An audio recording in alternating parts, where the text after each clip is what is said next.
மறக்காம இருந்தோமே ஆனால் இறைவன் நம்மை மறவ மாட்டான். ஒருவேளை நாம மறந்துட்டா கூட இறைவன் வராராம். ஏன்?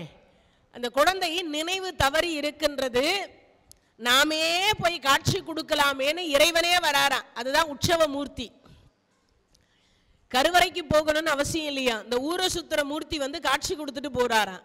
யாருக்காக? யாரெல்லாம் வர முடியலையோ அவர்களுக்காக இறைவனே தேடி வருகிறார் அப்படின்னு சொல்லுவாங்க. அப்பேற்பட்ட ஒரு சிறப்பு வந்து இந்த இறைவனுக்கு உண்டு.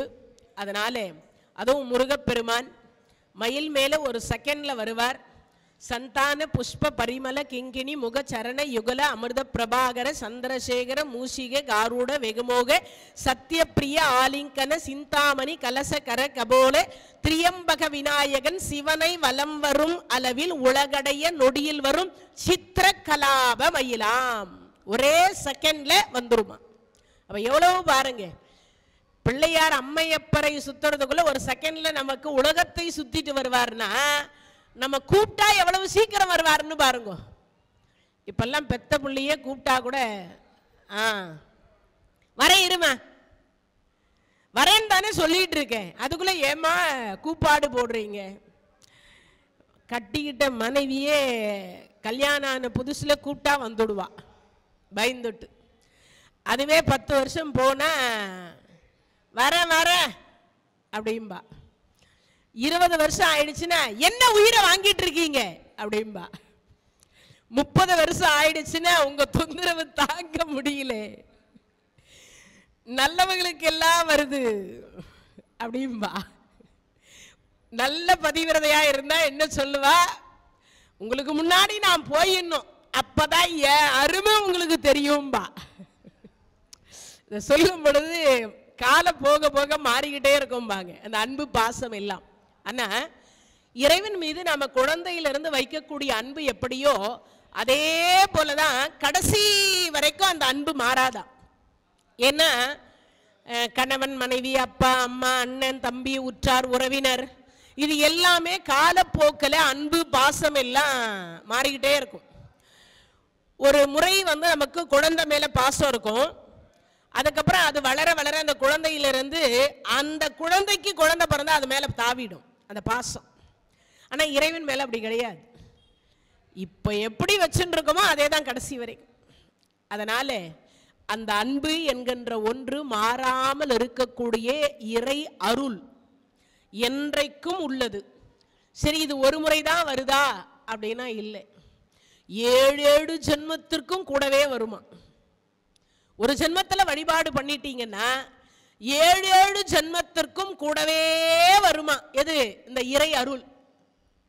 இப்ப நீங்கெல்லாம் இங்க வந்து உட்கார்ந்து இந்த மயில் விருத்தத்தை சிந்திக்கிறீங்க கேட்குறீங்க அப்படின்னா இது முன் ஜென்மத்து புண்ணியம் தொடர்பு.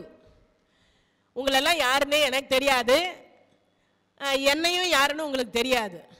நம்ம எல்லாரையும் ஒன்றிணைத்திருப்பது சிவசுப்பிரமணிய சுவாமி.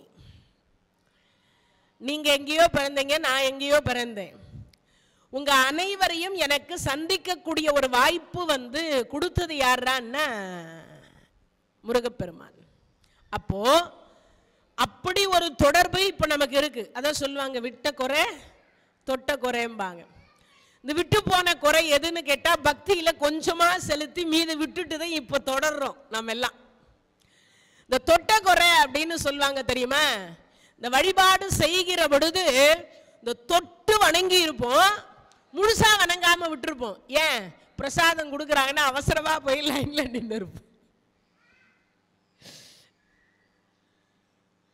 லைன்ல நிற்போம், பிரசாதம் கொடுக்குறாங்கன்னா என்ன பண்ணுவோம், சாமி அங்கதானே இருக்க போறார், பிரசாதத்தை முதல்ல போய் சாப்பிட்டுட்டு அப்புறமா போலாம் அப்படிங்கிற ஒரு எண்ணம் வந்துருமா இந்த மனம்.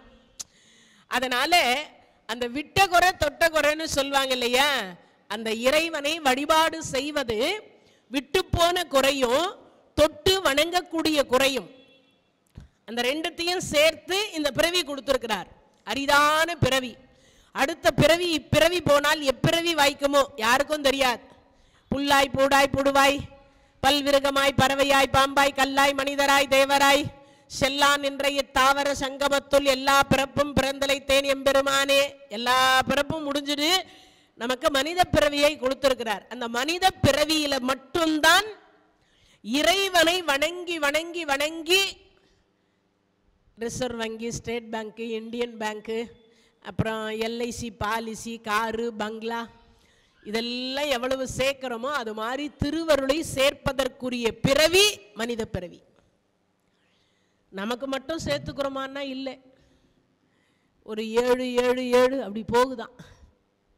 தலைமுறைன்னு சொல்லுவாங்க இல்லையா, அந்த தலைமுறை தலைமுறையாக பக்தி. அப்படி ஒரு பக்தியை தரவல்லது இந்த மயில் விருத்தம்.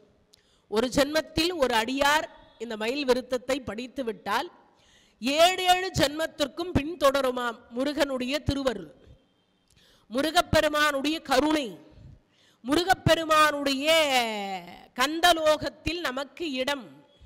இது எல்லாமே கொடுக்கக்கூடிய ஒரு பாடல். அப்படின்னா அருணகிரி பெருமான் ஒரு 10 பாட்டில் நமக்கு அதெல்லாம் கொடுத்துட்டார். இப்போ 16,000 திருப்புகழ் கொடுத்தார். 1600, அதாவது 1000 சொச்சம் தான் நமக்கு கிடைச்சதாக சொல்லப்படுகிறது. நம்மால 1600 பாடல் திருப்புகளை படிக்க முடியுமான்னா முடியல. ஆனால் இந்த 10 பாடல் படிச்சுட்டா அந்த 1600 பாடல் படித்தால் என்ன புண்ணியம் கிடைக்குமோ அது இந்த 10 பாட்டில் கிடைக்குது. எவ்வளவு எளிமை பாருங்க இல்லையா? அதனால இந்த மயில் விருத்தத்தை சிந்திப்பது அவ்வளவு முக்கியமான ஒரு விஷயம். மயிலை சிந்தித்தால் இறைவன் அடுத்த வினாடி நம்மை தேடி வருவார். இப்போ நம்மளை கார் சுமக்குது, அந்த காரை நம்ம எவ்வளவு பத்திரப்படுத்தி வைக்கிறோம்னு யோசிச்சு பாருங்க. அது மட்டும் இல்லை, அதுக்கு பெட்ரோல் ஊற்றி அதை சரியான முறையில் பராமரிப்பு செய்து, இல்லைன்னா நம்மளை சேர வேண்டிய இடத்துக்கு கொண்டு போய் சேர்க்குமா? வழியில் பஞ்சராக போனால் என்ன ஆகிறது? பெட்ரோல் தீந்து போனால் என்ன ஆகிறது? இல்லையா? அப்பெல்லாம் கஷ்டமாக இருக்கும் இல்லையா? அதனால் வாகனத்திற்கு முன்னுரிமை கொடுக்குறாங்க. நம்மளே இவ்வளவு முன்னுரிமை கொடுக்குறோம்னாக்கா இறைவன் எவ்வளவு முன்னுரிமை கொடுப்பாருன்னு பார்க்கணும் இல்லையா? அதனாலே அப்படிப்பட்ட ஒரு சிறப்பு அருணகிரி பெருமான் நமக்கு கொடுத்து அருளியதில் இன்றைய தினத்தில் இந்த மயில் விருத்தம் என்று சொல்லக்கூடியதில் 4வது பாடல். ஏற்கனவே 2 நாள் முதல்ல 11வது பாடல் சிந்தித்தோம். அதுக்கப்புறம் 1வது, அதாவது காப்பு செய்யுள், அதுக்கு அடுத்து உள்ள 2வது செய்யுள் சிந்தித்தோம். நேற்றைய தினத்தில் 2வது செய்யுள், அதில் பாடலில் வரக்கூடியதில் 2வது செய்யுளும் 3வது செய்யுளும் சிந்தித்தோம். இன்றைய தினத்தில் 4வது பாடல் அப்படின்னு சொல்லக்கூடியது யுககோடி முடிவின் மண்டிய சண்ட மாருதம் உதித்தது தென் அயன் அஞ்சவே, 1 கோடி அண்டர் அண்டங்களும் பாதாள லோகமும் பொற்குவடுரும், வெகு கோடி மலைகளும் அடியினில் தகர்ந்து திரு விசும்பிர் பறக்க விரிநீர், வேலை சுரர் நடுங்கும் கொலச்சிறகை. இந்த மயில் என்று சொல்லக்கூடியது வீசி பறக்கும் மயுலாம், நககோடி கொண்ட அவுணர் நெஞ்சம் பிளந்த நர கேசரி முராரி திருமால் நாரணன் கேசவன் ஸ்ரீதரன் தேவகி நந்தனன் முகுந்தன் மருகன் முக கோடி நதிகரன் குரு கோடி அனவரதம் முகில் உளவு நீலகிரிவால் முருகன் உமை குமரன் அருமுகன் நடவு விகடதட மூரி கலாப மயிலே. உங்களுக்கு பதம் பிரிச்சு என்ன படிக்க முடியாது அப்படிங்கிறதுனால கடகடன்னு சொல்லிட்டு போயிட்டா என்ன சொல்றாங்கன்னு தெரியாது. அதனால உங்களுக்கு பதத்தை பிரித்து இந்த பாட்டை சொல்லி இருக்கிறோம். இப்ப பாருங்க, யுககோடி முடிவின் மண்டிய சண்ட மாருதம். இந்த யுகம் முடிஞ்சு போச்சுன்னு யார் நினைக்கிறான்னா பிரம்மா நினைக்கிறாரா. இந்த மயில் பறக்க ஆரம்பிச்சிடுச்சு. இந்த பறக்க ஆரம்பிச்ச உடனே பார்த்தீங்கன்னா மலைகள் நான் முன்பே நேற்றே சொன்னேன் இல்லையா, கிழக்கு இருக்கக்கூடியது மேற்க போயிடுச்சு, மேற்க இருக்கிறது கூட தெற்க போச்சு, தெற்க இருக்கிறது வடக்க போயிடுச்சு, மாறி போச்சு திசைகள். இன்னைக்கும் நாம எல்லாம் ஒரு கர்வமா சொல்லுவோம், கிழக்க உதிக்கிற சூரியன் மேற்க உதிச்சா கூட நான் என் கொள்கையிலிருந்து மாற மாட்டேன் அப்படின்னு சில நேரத்தில் சொல்லிப்போம் தெரியுமா. இப்ப கிழக்க உதிக்கக்கூடிய சூரியன் மேற்க உதித்தால் என்ன ஆகும்? திசை மாறுமா? அப்போ மேற்கு சூரியன் உதிக்குதுன்னு வச்சுப்பான், மறைவது எங்க மறைவார்? கிழக்குல தானே, ஆப்போசிட்ல தானே. ஆனா நமக்கு பாட புத்தகத்திலையோ இல்லை நமக்கு பழகி போனது என்னது, சூரியன்னா எப்பயும் கிழக்கில் தான் உதிப்பார், அதுதானே நமக்கு தெரியும். திடீர்னு மேற்க உதிச்சா நமக்கு எது எல்லாம் என்ன ஆகும்னு யோசிச்சு பாருங்க. பகல் இரவா மாறுது, இரவு பகலா மாறுது, என்ன ஆகும் இல்லையா? பிரளயம் வந்த நேரத்தில் இப்படிதான் மாறுமா? அதுக்கு உங்களுக்கெல்லாம் இன்னும் பின்னாடி கொஞ்சம் தள்ளி போய் தான் சொல்லணும். பிரதோஷம், நித்திய பிரதோஷம். இப்போ டைமிங் வந்து பிரதோஷம் முடிஞ்சு போன டைமிங். இந்த விளக்கு வைக்கிற நேரம் இரண்ய நேரம்னு சொல்லுவாங்க. இந்த நேரத்தில் தான் இரண்ய கசிபுவை நரசிம்மமூர்த்தி வதம் செய்த நேரம், வாசற்படியில் வச்சு வதம் செய்த நேரம். அதனால இரண்ய வேலைன்னு சொல்லுவாங்க. இந்த பகல் முடியக்கூடிய நேரம், இரவு தொடங்கக்கூடிய நேரம், அந்த நேரத்தில் தான் அவன் இறந்து போனான், அவனுக்கு முக்தி கொடுத்தார். அதே மாதிரி பிரதோஷத்தை முடிக்கக்கூடிய நேரம் நித்திய பிரதோஷம் அப்படின்னு பேரு. 4:30 மணியிலிருந்து 6 மணி வரைக்கும் 1.5 மணி நேரம். இது நித்திய பிரதோஷம். தினமும் நித்திய பிரதோஷத்துல விளக்கு வைக்கணும் எல்லா பெண்களும். அதே மாதிரி நித்திய பிரதோஷத்துல முகம் கழுவிட்டு விபூதி வைக்கணும் ஆண்கள் அத்தனை பேரும். பெண்கள் எல்லாம் சாயங்காலம் 4:30 மணியிலிருந்து 6 மணிக்குள்ளர தலைவாரி சீவி ஒரு கொத்தாவது ஒரு பூவாவது தலையில வைக்கணும் சுமங்கலி பெண்கள். அதே மாதிரி இன்னொன்னு என்ன செய்யணும், அந்த 4:30 மணியிலிருந்து 6 மணிக்குள்ளர நெத்தியில குங்குமம் வச்சுடணும், அது வடக்கு பார்த்து வச்சுடணும். இதெல்லாம் நித்திய நேரம்னு சொல்லக்கூடிய நித்திய பிரதோஷத்துல செய்ய வேண்டியது. சனி பிரதோஷம் அது மகா பிரதோஷம், அப்பதான் ஆலகால விஷத்தை உண்டார் அப்படின்னு சொல்லுது. அப்போ அதுக்கடுத்து வளர்பிறை பிரதோஷம், தேய்பிறை பிரதோஷம் 2 வரும். ஒன்னு கிருஷ்ணபட்சம். கிருஷ்ணபட்சம்னா என்னது? கிருஷ்ணபட்சம்னா என்னது? தேய்பிறை பிரதோஷம்னு பேரு. சுக்கிலபட்சம் என்பது வளர்பிறைன்னு அர்த்தம். இது தெரிஞ்சு வச்சுக்கணும். பட்சம் 2, ஒன்னு கிருஷ்ணபட்சம், இன்னொன்று சுக்கிலபட்சம்னு வாங்க. இப்ப இந்த 2ம் இருக்கின்ற பொழுது அதுல ஒவ்வொரு பிரதோஷம் வந்துடும் உங்களுக்கு. இப்போ மொத்தம் எத்தனை ஆச்சு? 4 பிரதோஷத்தை நம்ம எல்லாம் பார்த்துடுவோம்.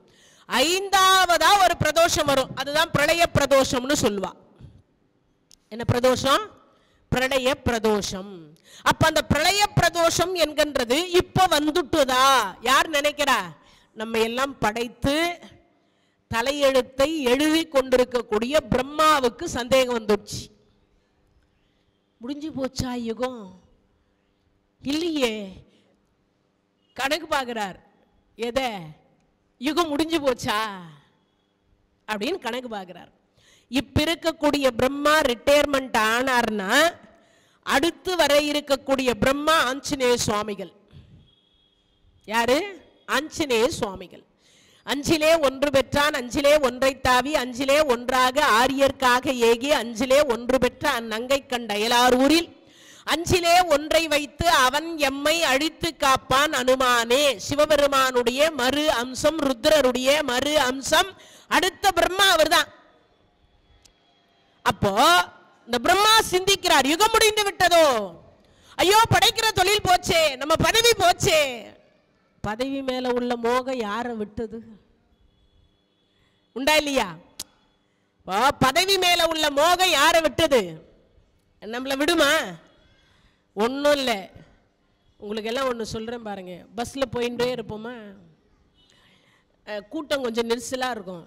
சீட்டு 1 காலியான உடனே நம்ம வாயிலிருந்து வரும் பாருங்க, ஏங்க நான் அங்கே இருந்து நின்றுட்டே வரேன், நீங்கள் இப்போ தான் ஏறினீங்க, இன்னும் 10 நிமிஷத்தில் இறங்குற ஸ்டாப்பிங் வர்றதுக்கே இவ்வளவு பிரச்சனை. யோசிச்சு பாருங்க. சில நேரத்தில் இந்த கூட்ட நெரிச்சல இந்த பஸ்ஸுக்கு டிக்கெட் பிடிக்கிறதுக்கு போடுவாங்க தெரியுமா? அந்த கச்சிப்பை தூக்கி பேக்கை தூக்கி என்னென்னமோ பண்ணும் ஒரு கால். அதுக்கப்புறமா சிலது நடக்கும் பாருங்க. இப்போ நாமளே வந்து சீட்டு புல்லாயிடுச்சுன்னா யாருன்னா எந்திரிப்பாங்களா? நம்ம சேர் காலியா உண்டா இல்லையா? அது மாதிரி தான் அந்த நிமிஷத்துக்கு உட்கார்ற நேரம்னு ஒன்று வருது இல்லையா? அந்த நேரத்துக்கு அந்த சீட் நமக்கு தேவை. இப்போ பிரம்மா என்ன நினைக்கிறார்? ஓ யுகம் முடிந்து விட்டது, நம்ம ஆயுளும் முடிய போகுது போல இருக்கு. ஏன்னா அடுத்த பிரம்மா வரணுமே. அப்ப அடுத்த பிரம்மா கிட்ட இவர் ஒப்படைக்கணுமே.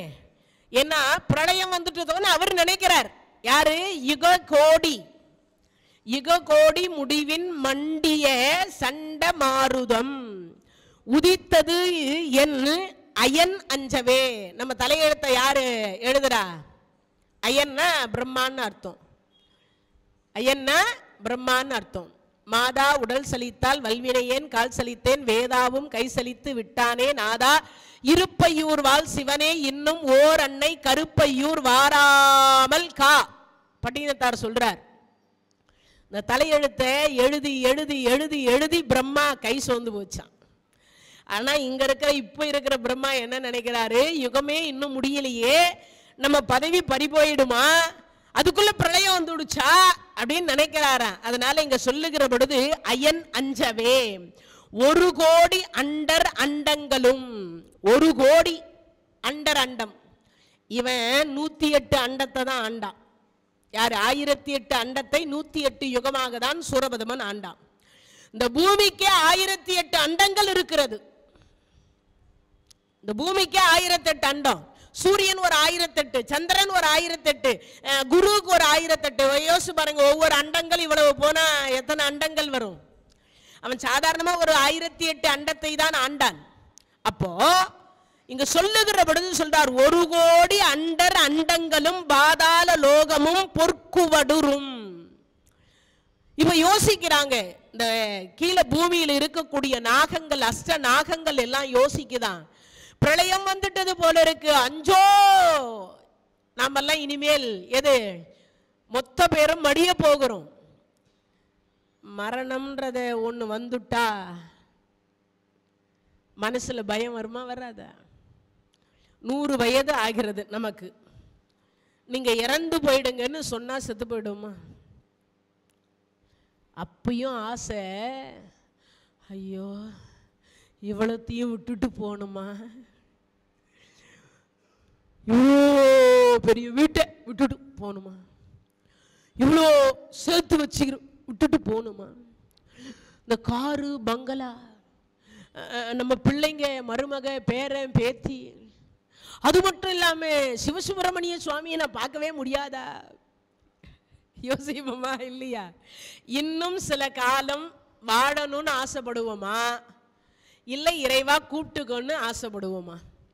யாரெல்லாம் கை தூக்குங்க பாரு. இப்பவே எனக்கு வந்தாலும் சந்தோஷம்னு ஒருத்தரும் தூக்கலை. சிவசிவா, ஏன் மேடம் உங்களுக்கு இப்படி ஒரு ஆசை? நாங்கெல்லாம் இருக்கிறதுனால தான் வந்து சொற்பொழிவு கேட்குறோம்.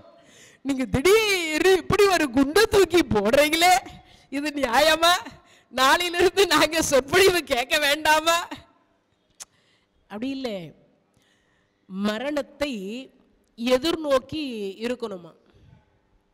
எப்ப வேணாலும் வரலாம். அதுக்காக துவண்டு போகக்கூடாது. பிறப்பு என்னைக்கோ அன்னைக்கே நிச்சயம். பிறப்பு என்னைக்கு உண்டோ அன்னைக்கே நிச்சயம். நான்லாம் ஒரு காலத்தில் அழுதேன். எதுக்கு அழுதேன்னா, அவர் இன்னும் சில காலம் தான் இருக்க போறாருன்னு சொன்னாங்க. பாடாம இருந்தால் அவர் இன்னும் உயிரோடு இருப்பாங்கன்னு சொன்னார் டாக்டர். என் கணவர் சொன்னார், நான் பால் என்ன செத்து போயிட வேண்டியன்னார். சரி போங்கன்னு நானும் விட்டேன். ஒவ்வொரு நாளும் இறைவனிடத்துல பிரார்த்தனை பண்ணேன். அவர் பாடும் பொழுது பாடுறேன்னு சொல்றாரு, இன்னும் கொஞ்ச நாள் வச்சுக்கோ, இன்னும் கொஞ்ச நாள் வச்சுக்கோணும், பாடுறதுக்காவது வச்சுக்கோன்னு அவர் கூப்பிட்டுட்டார். அப்போ அவர் ஒரு வார்த்தை சொன்னார், என் தாயின் வயிற்றில் என்று நான் ஜனனம் என்கின்ற சிறிதளவு கடுகளவு நான் உற்பத்தி ஆனேனோ அன்றே எனக்கு மரணம் எழுதப்பட்டது. நான் இன்னைக்கு தள்ளி போயிடுவேன், நான் பாடாம இருந்தா உயிரோட இருப்பேன், பாடாம இருந்தா உயிரோட இருப்பேன்னு சொல்றதெல்லாம் பொய். அது வேணா உன்னுடைய மன ஆறுதலுக்காக சொல்லக்கூடிய வார்த்தை அது. ஆனால் எழுதியவன் மாத்தி எழுத மாட்டான் அப்படின்னார். அது நிஜம். அப்போ இங்கு சொல்லுகிற பொழுது யுகம் முடிந்து விடுமோ, மரணம் பயம் யாருக்கும் எல்லாரையும் அவ்வளவு எளிதா விட்டுடும் நினைக்கிறீங்களா? மரண பயத்தின் காரணமாகத்தானே இரண்ய கசிபு என்று சொல்லக்கூடியவன் 5,70,61 ஆண்டு காலம் கடவுள் இல்லை. இந்த மரண பயத்தினாலதான் அவன் சொன்னான், கடவுள் இல்லவே இல்லை, கடவுள் இருந்தால் கண்ணுக்கு தெரிய மாட்டாரா, நான் தான் கடவுள். யார் சொன்னது? 5,70,61 ஆண்டு காலம் வாழ்ந்த இரண்ய கசிபு சொன்னா எனக்கு மரணம் இல்லாத வாழ்க்கை கொடுன்னா. ஆனா அப்பயும் சொன்னார், யாரு? டேப்பா, பிறந்தா இறப்பு நிச்சயம், பிறந்தா இறப்பு நிச்சயம். அவன் கேட்டான் பாருங்க, அந்த மரணத்துக்கு பயந்து அவன் கேட்ட வரம் உலகத்துல யாராலையும் கேட்டிருக்க முடியாது. பகல்ல வரக்கூடாது, இரவுல வரக்கூடாது, உள்ள வரக்கூடாது, வெளியில வரக்கூடாது, வீட்டுல வரக்கூடாது, வெளியில வரக்கூடாது, ஆயுதத்தினால வரக்கூடாது, தேவரால வரக்கூடாது, மூவரால வரக்கூடாது, மனிதரால வரக்கூடாது, மிருகத்தினால வரக்கூடாது, ஆயுதத்தினால வரக்கூடாது, ராவு காலத்துல வரக்கூடாது, யமகண்டத்துல வரக்கூடாது, கிருத்திகளை வரக்கூடாது, அமாவாசையில வரக்கூடாது, பௌர்ணமியில வரக்கூடாது. அப்புறம் இப்படி எல்லாம் வாங்கினான். இந்த சிவபெருமானும் சும்மா இல்லைங்க. என்ன பண்ணார்? தந்தேன் தந்தேன் தந்தேன் தந்தேன் தந்தேன் தந்தேன். அவரே 1 மாசம் சொல்லி நின்றார். அவன் 5000 வருஷம் தவம் இருந்தான். ஒரு காலை மடக்கி ஒரு காலை ஊன்றிக்கொண்டு கீழே நெருப்பை வளர்த்து அதன் மேல நின்று கொண்டு சிவாய நம என்று சிந்தித்திருப்போர்க்கு அபாயம் ஒரு நாளும் இல்லை அப்படின்னு 5000 வருஷம். இந்த 5000 ஆண்டு காலம் சிவனை தவிர வேற சிந்தனை இல்லாமல் சிந்தித்தான். அதனால அவனுக்கு இறைவன் கொடுத்தார் அந்த வரத்தெல்லாம். ஆனா அவனும் இறக்காமல் இருந்தான்னா இல்ல, அவனுக்கும் மரணம் வந்ததானே செய்தது. அப்போ இங்க சொல்லுகிற பொழுது நினைக்கிறார் யாரு? பிரம்மா நினைக்கிறார், ஐயோ நம்ம ஆயுள் காலம் முடிந்து விட்டதோ. சூரியன் நினைக்கிறார் நம்ம ஆயுள் காலம் முடிந்து விட்டதோ. சந்திரன் நினைக்கிறார் ஆயுள் காலம் முடிந்து விட்டதோ. யமன் நினைக்கிறான் முடிஞ்சு போச்சு எல்லார் ஆயுளையும். எது? எல்லார் ஆயுளையும் முடிக்கின்றவன் நான், எனக்கும் ஆயுள் முடிந்து விட்டதோன்னு அவன் சிந்திக்கிறான். யோசிச்சு பாருங்க. இதுக்கெல்லாம் மூல காரணம் யாரான்னா மயில். அது புறப்பட்டது அவ்வளவு வேகமா இருந்துச்சான். அப்போ அடியார் பெருமக்கள் கூப்பிட்டா எவ்வளவு வேகமா வருவார்னு யோசிக்கணும். யாரு? அடியார் பெருமக்கள் கூப்பிட்டா இந்த முருகப்பெருமான் எவ்வளவு வேகமாக வருவார் அப்படின்னு சிந்திக்கணுமா. அப்போ நாம் எல்லாம் வேகமா வரக்கூடிய ஒரு கடவுள் தான் முருகப்பெருமான். அதுவே அருணகிரி பெருமான் சொல்லுவார், ஏறுமையில் ஏறி விளையாடு முகம் ஒன்று, ஈசருடன் ஞான மொழி பேசும் முகம் ஒன்று, கூறும் அடி யார்கள் வினை தீர்க்கும் முகம் ஒன்று, குன்றுருவே வேல்வாங்கி வந்த முகம் ஒன்று, மாறுபடு சூரரை வதைத்த முகம் ஒன்று, வள்ளியை மனம் புணர வந்த முகம் ஒன்று, ஆறுமுகமான பொருள் நீ அருளல் வேண்டும், ஆதி அருணாசலம் அமர்ந்த பெருமாளே, கூறும் அடியார்கள் வினை தீர்க்கும் முகம் ஒன்றுன்னார். அதுக்கப்புறமா தான் குன்றுருவ வேல் வாங்கி நின்ற முகம் ஒன்றுன்னார். அப்போ கூறும் அடியார்கள் நம்ம முருகான ஒரு முறை கூப்பிட்டா அவர் ஒரு கால் கூப்பிட்டா 2 கால்ல வருவாராம். ஒரு கால்ல கூப்பிட்டா 2 கால்ல வருவாராம். யார் அவரு? முருகப்பெருமான். அப்போ இங்க சொல்லுகிற பொழுது சொல்றார், இககோடி முடிவின் மண்டிய சண்ட மாருதம் உதித்ததென் அயன் அஞ்சவே, 1 கோடி அண்டர் அண்டங்களும் பாதாள லோகமும் பொற்குவடுரும் வெகு கோடி மலைகள். இந்த உலகத்தில் எத்தனை கோடி மலை இருக்குன்னு தெரியாதாம். உங்களுக்கு இன்னொன்னு சொல்றேன் பாருங்க. இந்த மலைகள் இருக்கான்னு ஒரு கேள்வி. இந்த மலைகளுக்கெல்லாம் ரெக்கை இருந்துச்சாம் ஒரு காலத்துல. என்ன இருந்தது? ரெக்கை இருந்தது. இந்த மலைகள் எல்லாம் ஒரு காலத்தில் பறந்தது. இப்போ பழனி மலை இருக்கா, அது பறந்து இங்க வந்தா எவ்வளவு நல்லா இருக்கும். பூமி தாங்குமா? மொத்த பேரும் சென்னையில குவிந்துருவாங்க. உண்டா இல்லையா? திருச்செந்தூர் முருகப்பெருமான் பறந்து வந்தா எப்படி இருக்கும்? உடனே கேட்டுறாதீங்க, அது மலை மேல இல்லையே, கடலுக்கு பக்கத்தில் இருக்கே, மலை மேல தான் இருக்கிறார், நமக்கு தான் தெரியாது. திருச்செந்தூர் முருகப்பெருமானும் மலை மேல தான் இருக்கிறார். சந்தன மலை அப்படின்னு சொல்லக்கூடிய மலை, உள்ள கோயிலுக்குள்ளர போய் பெருமாளை தரிசனம் பண்ண போவீங்க தெரியுமா? அங்க சந்தன மலை என்று ஒரு மலை இருக்கும். அதை தொட்டு பார்த்தீங்கன்னா உங்களுக்கு எல்லாருக்கும் தெரியும். மணலும் சந்தனமும் குழைத்து, அதே மாதிரி வள்ளி குகையில போய் உள்ள நுழைஞ்சு பார்த்துருந்தீங்கன்னா தெரியும், அது சந்தன மலை என்பது தெரிஞ்சிருக்கும். அந்த சந்தன மலை மேலதான் முருகப்பெருமான் நின்றார். அது காலப்போக்கில் கடல் கிட்ட வந்ததுனால நமக்கெல்லாம் என்ன ஆயிடுச்சு, கடலுக்கு பக்கத்தில் இருக்கக்கூடிய கோயில் அப்படிங்கிறது தெரிஞ்சிச்சு. அதே மாதிரி திருச்செந்தூர்ல நீங்க எந்த பக்கம் போய் இறைவனை போய் தரிசனம் பண்ணாலும் இறங்கி போய் தரிசனம் பண்ற மாதிரி இருக்கும். ஏறும் பொழுது ஏறி வர, அதாவது நீங்க தரிசனம் முடிச்சுட்டு நீங்க திரும்பி ரிட்டர்ன் வரும் பொழுது நீங்க எந்த பக்கம் வந்தாலும் ஏறு முகமாக தான் இருக்குமே தவிர இறங்கு முகம் வராது. அதுக்குதான் அங்க அவ்வளவு பேர் குவியிறது. எதுக்கு? திருச்செந்தூர் முருகப்பெருமானை ஒரு முறையாவது வாழ்க்கையில் தரிசித்து விட்டால் நம்ம முகம் ஏறு முகமாகிவிடுமேன்னு. அப்ப மற்ற முருகருக்கெல்லாம் இல்லையான்னாதீங்க, எல்லா முருகரும் கொடுப்பதற்காகத்தான். என்ன அந்த தலம் குரு தலம். போனா ஒரு முறையாவது தரிசித்து விட்டோமே ஆனால் நமக்கு வாழ்க்கையிலே குரு பலன் அப்படின்னு சொல்லக்கூடியது குரு பார்வை கோடி நன்மையை தரும். குரு பார்வை கோடி நன்மையை தரும். அதனால இங்க சொல்லுகிற பொழுது சொல்றார், வெகு கோடி மலைகளும். வெகு கோடி, எத்தனை கோடின்னு யாராலையும் சொல்ல முடியல. அந்த மலைகள் அடியினில் தகர்த்து எரிய, எல்லா மலையும் தகர்ந்து போச்சு. இப்ப எல்லா மலையும் தகர்ந்தா கதி என்ன ஆகும்னு யோசிச்சு பாருங்க. உங்களுக்கு அதுக்கு முன்னே சொன்னேன், கேரளாவில் மலை சரிந்தது, திருவண்ணாமலையில மலை சரிஞ்சு ஒரு பாறை விழுந்தது. இப்ப அப்படி விழுந்தா கீழே இருக்கக்கூடிய ஜீவன்கள் என்ன ஆகும்னு யோசிக்கணும். எல்லா மலையும் பறக்க ஆரம்பிச்சது, அதுல இருந்து எல்லா துகள்களும் வெளியில வந்து விழ ஆரம்பிக்கிறது. அப்படி விழுகின்ற பொழுது கீழே இருக்கக்கூடிய ஜீவன்கள் என்ன ஆகும்னு யோசிக்கணும். அப்போ படைத்தவன் அதை ஒன்று படைக்கிறவன், இன்னொன்று காக்கக்கூடியவர், இன்னொன்று சம்காரம் செய்யக்கூடியவர்கள். இவர்களுக்கு வேலை என்னவாக இருக்கிறோம்? ஐயோ இந்த ஜீவன்கள் என்ன ஆகுமோ, பிரளயம் வந்து விட்டது.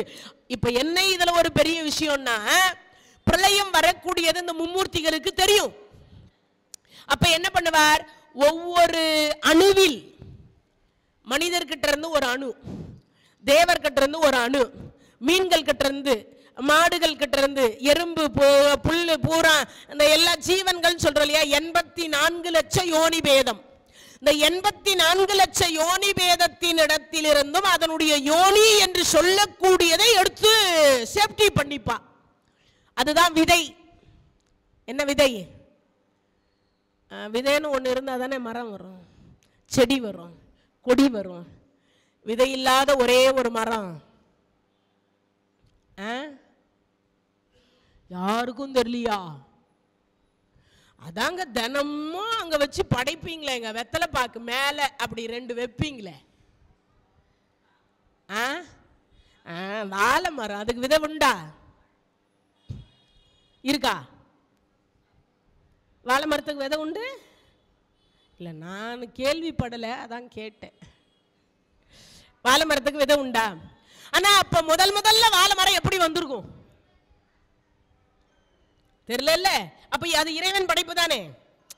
அப்போ எல்லா பழத்துக்கும் கொட்டையை உள்ள வச்சார், ஆனா ஒரு பழத்துக்கு மட்டும் வெளியில வச்சுட்டார். எது அது? முந்திரி கொட்டை.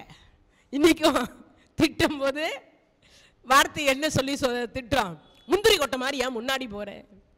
திட்டமா இல்லையா? அப்ப இறைவனுடைய படைப்பு வித்தியாசமானது.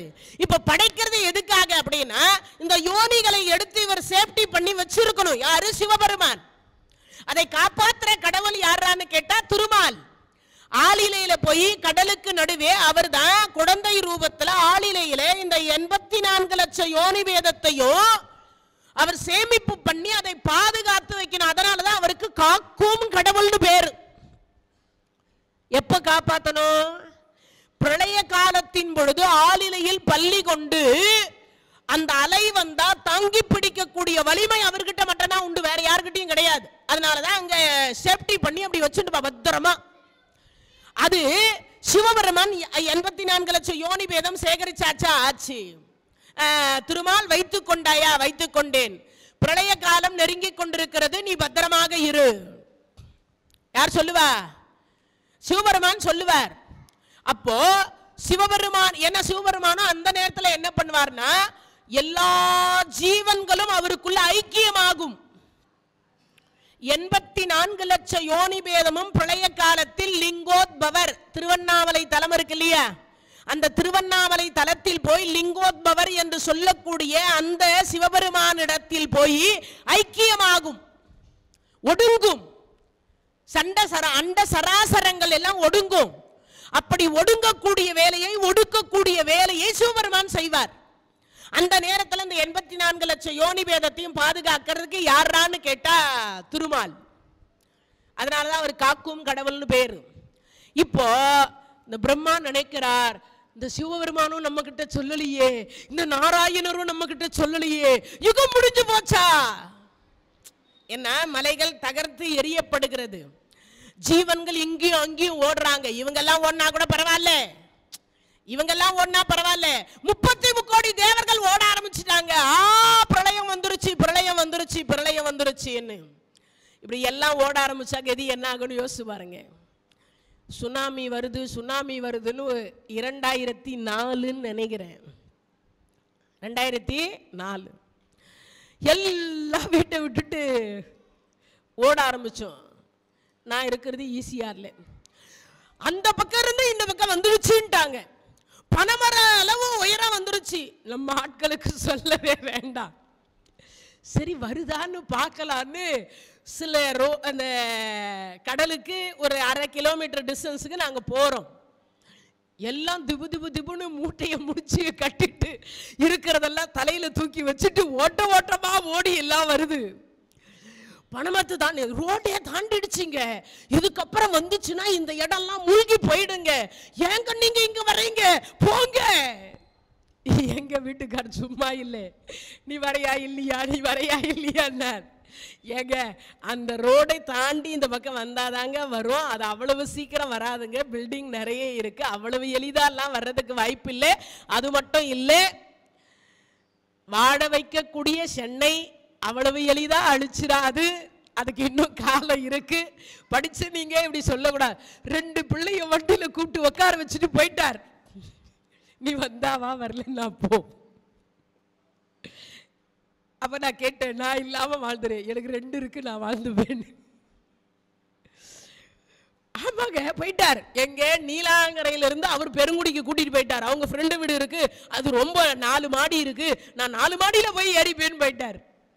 இப்ப அப்படிதான் இந்த பிரம்மாவில இருந்து 33 கோடி தேவர்கள் அனைவரும் எப்படி ஓடுறாங்களா, பிரளயம் வந்து விட்டது, அதனால நாம யாரும் இனிமேல் தப்பிக்க மாட்டோம், இங்கேயும் அங்கேயும் ஓடுங்க, மொத்த பதவியும் காலின்னாங்க. யாரு? இந்திரன் சொல்றான், மொத்த பதவியும் காலி ஆகி போச்சு, இனி யாருக்கும் பதவி கிடையாது. ஆனா ஒண்ணு, இந்த சிவபெருமான் சொல்லாமையே பிரளயத்தை உற்பத்தி பண்ணிட்டாரே அப்படின்னு எல்லாரும் நினைக்கிறான். எப்படி இருக்குன்னு யோசிச்சு பாருங்க, கற்பனைக்கு கூட எட்ட முடியாது. அருணகிரி பெருமான் எவ்வளவு சிந்தித்திருக்கிறார் பாருங்க.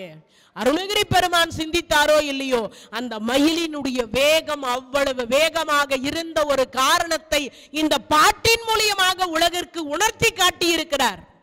முருகப்பெருமானுடைய திருவருள் என்ன என்பதை உணர்த்தி காட்டி இருக்கிறார் இந்த பாடல்ல. அதுதான் சொல்லுகிறார். என்ன சொல்றார்? அண்டர் அண்டங்களும் பாதாள லோகமும் பொற்குவடு உறும் வெகு கோடி மலைகளும் அடியினில் தகர்த்து இரு விசும்பும் பறக்க விரிநீர் வேலை சுரவரர் அசுரர் நடுக்கம் கொல சிறகை விரித்து வீசி பறக்கு மயிலாம் நககோடி கொண்ட அவுணர் நெஞ்சம் பிளந்த நரகேசரி முராரி திருமால். இந்த நககோடி, இந்த நககோடி அப்படின்னா என்ன அப்படின்னா, மிகவும் கோடி கோடியான பேர் இருந்தாங்க. துரியோதனங்கிட்ட பகவான் போய் நாடு கேட்கிறார். யாருக்காகன்னா அதை நினைவுபடுத்தும் விதமாக இங்க சொல்லி இருக்கிறார். ஏன்னா எப்ப கொன்றாருன்னு உங்களுக்கு தெரிஞ்சுக்கணும் இல்லையா? இங்க சொல்ற பொழுது சொல்றார், நககோடி கொண்ட அவுணர் நெஞ்சம் பிளந்த நர கேசரி முராரி திருமால்னார். மருமகனே இப்படிதான் இருக்காராம். யாரு? மாமனார் இப்படி இருக்காருன்னா மருமக எப்படி இருப்பாருன்றது ஒரு உதாரணத்துக்கு சொல்றார். இப்ப போய் கையில போய் இவர் கேட்கிறார், அஷ்டலட்சுமியின் நாயகன். ரொம்ப அருமையான கதை. தர்மத்தின் வாழ்வு தன்னை சூது கவ்வும், இறுதியில் தர்மம் வெல்லும். இப்போ தர்மராஜா கிட்ட பகவான் கேட்கிறார், அப்பா நான் என்ன போய் கேட்கணும், நீ பாட்டுக்கு எதையோ சொன்னா, கிருஷ்ணா சமாதானமா பாதி நாடு கேளு, கொடுத்தா பாரு. சரி அவன் கொடுத்தா பரவாயில்ல, கொடுக்கலன்னா நான் என்ன பண்றது? கொடுக்கலன்னா ஒரு 5 ஊரு கேளு. சரி 5 ஊரு கேட்கிறேன், அதுவும் கொடுக்கலன்னா என்ன பண்றது? ஒரு 5 வீடு கேளு. ஒரு 5 வீடு, அது கூடவா தரமாட்டான் அப்படின்றதுனால இவர் சொன்னார். சரி அதுவும் நான் போய் கேட்கிறேன், கொடுக்கலன்னா என்ன பண்றது? அப்ப அதுக்கு பதில் சொல்றார், அதுவும் கொடுக்கலன்னா என்ன பண்றதுன்னா, என் தம்பி இடத்தில், அதுவும் என்ன சொல்றார், என் ஆருயிர் தம்பி இடத்தில் கோபமா கேட்காதீங்க. எதை? சண்டைய கூட கோபமா கேட்காதீங்க, சமாதானமா சண்டைய கேளுங்க. இப்பதான் வந்தது அங்க இருக்கிற ஒருத்தனுக்கு. இவ்வளவு கீழே போய் ஒருத்தன் போய் நாடு கேட்கணுமா? எங்களை எல்லாம் என்ன புடவை கட்டியவர்னு நினைச்சியா? ஆண்மை இல்லாதவர்னு நினைத்தாயோ? அப்ப சண்டைக்கு பயந்தவர்கள் அவன் நினைக்க மாட்டானா? 12 ஆண்டு கால வனவாசம், 1 ஆண்டு கால அஞ்ஞாத வாசம் கழித்து வந்தால் நாடு தருவதாக சொன்னான். இப்ப நாடை தர மறுக்கின்றான். அவங்கிட்ட சண்டை போட்டு வாங்கறத விட்டுட்டு அவங்கிட்ட போய் கெஞ்சி கூத்தாடி அவங்கிட்ட எப்படி கொடுப்பியா கொடுக்க மாட்டியான்னு பிச்சை கேட்பது போல கேட்க சொல்றீங்களே அப்படின்னு சண்டை போட்டார். டேப்பா உனக்கு என்ன சண்டை வேணும்? அவ்வளவுதானே, சரி விடு. அர்ஜுனர் சண்டை, நகுலர் சண்டை. அதில் சகாதேவர் மட்டும் சொன்னார், கிருஷ்ணா எங்க அண்ணாவை எதிர்த்து நான் பேச மாட்டேன். உன் உள்ள கருத்து என்னமோ அதேதான் என் கருத்தும். நீ வந்திருப்பது மகாபாரத யுத்தத்தை நடத்துவதற்கு. அதனால நீ நினைச்சா நடத்து, நீ வேண்டான்னா நிறுத்து. அவர் சொல்லிட்டார். ஏன்னா இவரே அவரே இவரு, அதனால சொல்லிட்டார். ஆண்டவனே தான் சகாதேவன், சகாதேவனே தான் ஆண்டவன். அதனால அவர் உள்ள கருத்து என்னன்றது அவருக்கு தெரிஞ்சு போச்சு. இப்ப இங்கிருந்து இவர் போனார். போனவர் கேட்கிறார், துரியோதனுடைய சபையில போய் உட்கார்ந்தாச்சு. டேப்பா 12 ஆண்டு கால வனவாசம், 1 ஆண்டு கால அஞ்ஞாத வாசம் கழித்து வந்தால் நாடு தருவதாக சொன்னாயே, ஏன் நீ தர மறுக்கிறாய்? காட்டுல அலைஞ்சி திரிஞ்சி காய் கனிய தின்றவர்களுக்கு நாடு ஒரு கேடா கிருஷ்ணா? யார் சொல்றான்? துரியோதனன் சொல்றான். சரி அதெல்லாம் வேண்டாம், நீ கொடுக்கறேன்னு சொன்னதை கேட்டிருக்க, பாதி நாடு கொடு. கிருஷ்ணா கொடுக்க முடியாது. சரி 5 ஊரு கொடு, அதுவும் கொடுக்க முடியாது. 5 வீடு கொடு. கிருஷ்ணா ஈ இருக்கும் இடமும் இப்புவியில் நாடு கொடேன். ஈக்கு எத்தனை காலு? 6 காலு. ஆனா கீழே ஊன்றது எத்தனை காலு? 2 காலை கீழே ஊனிட்டு மீதி 4 காலை இப்படி வச்சு இப்படி பண்ணிட்டே இருக்கும். இதெல்லாம் ஆராய்ச்சி பண்ணீங்களான்னு கேட்கக்கூடாது. நாங்க ஆராய்ச்சி பண்ணல, நம் முன்னோர்கள் ஆராய்ச்சி பண்ணி ஏற்கனவே கொடுத்துட்டான். அப்போ ஈ இருக்கும் இடமும் கொடுக்க மாட்டேன்னா அது நிக்கக்கூடிய கால அளவைத்தான் நம்ம கொள்ளணும். அப்போ அந்த 2 கால அளவு கூட இந்த பூமியில் நாடு கொடுக்க மாட்டேன்னு சொல்லிட்டான்.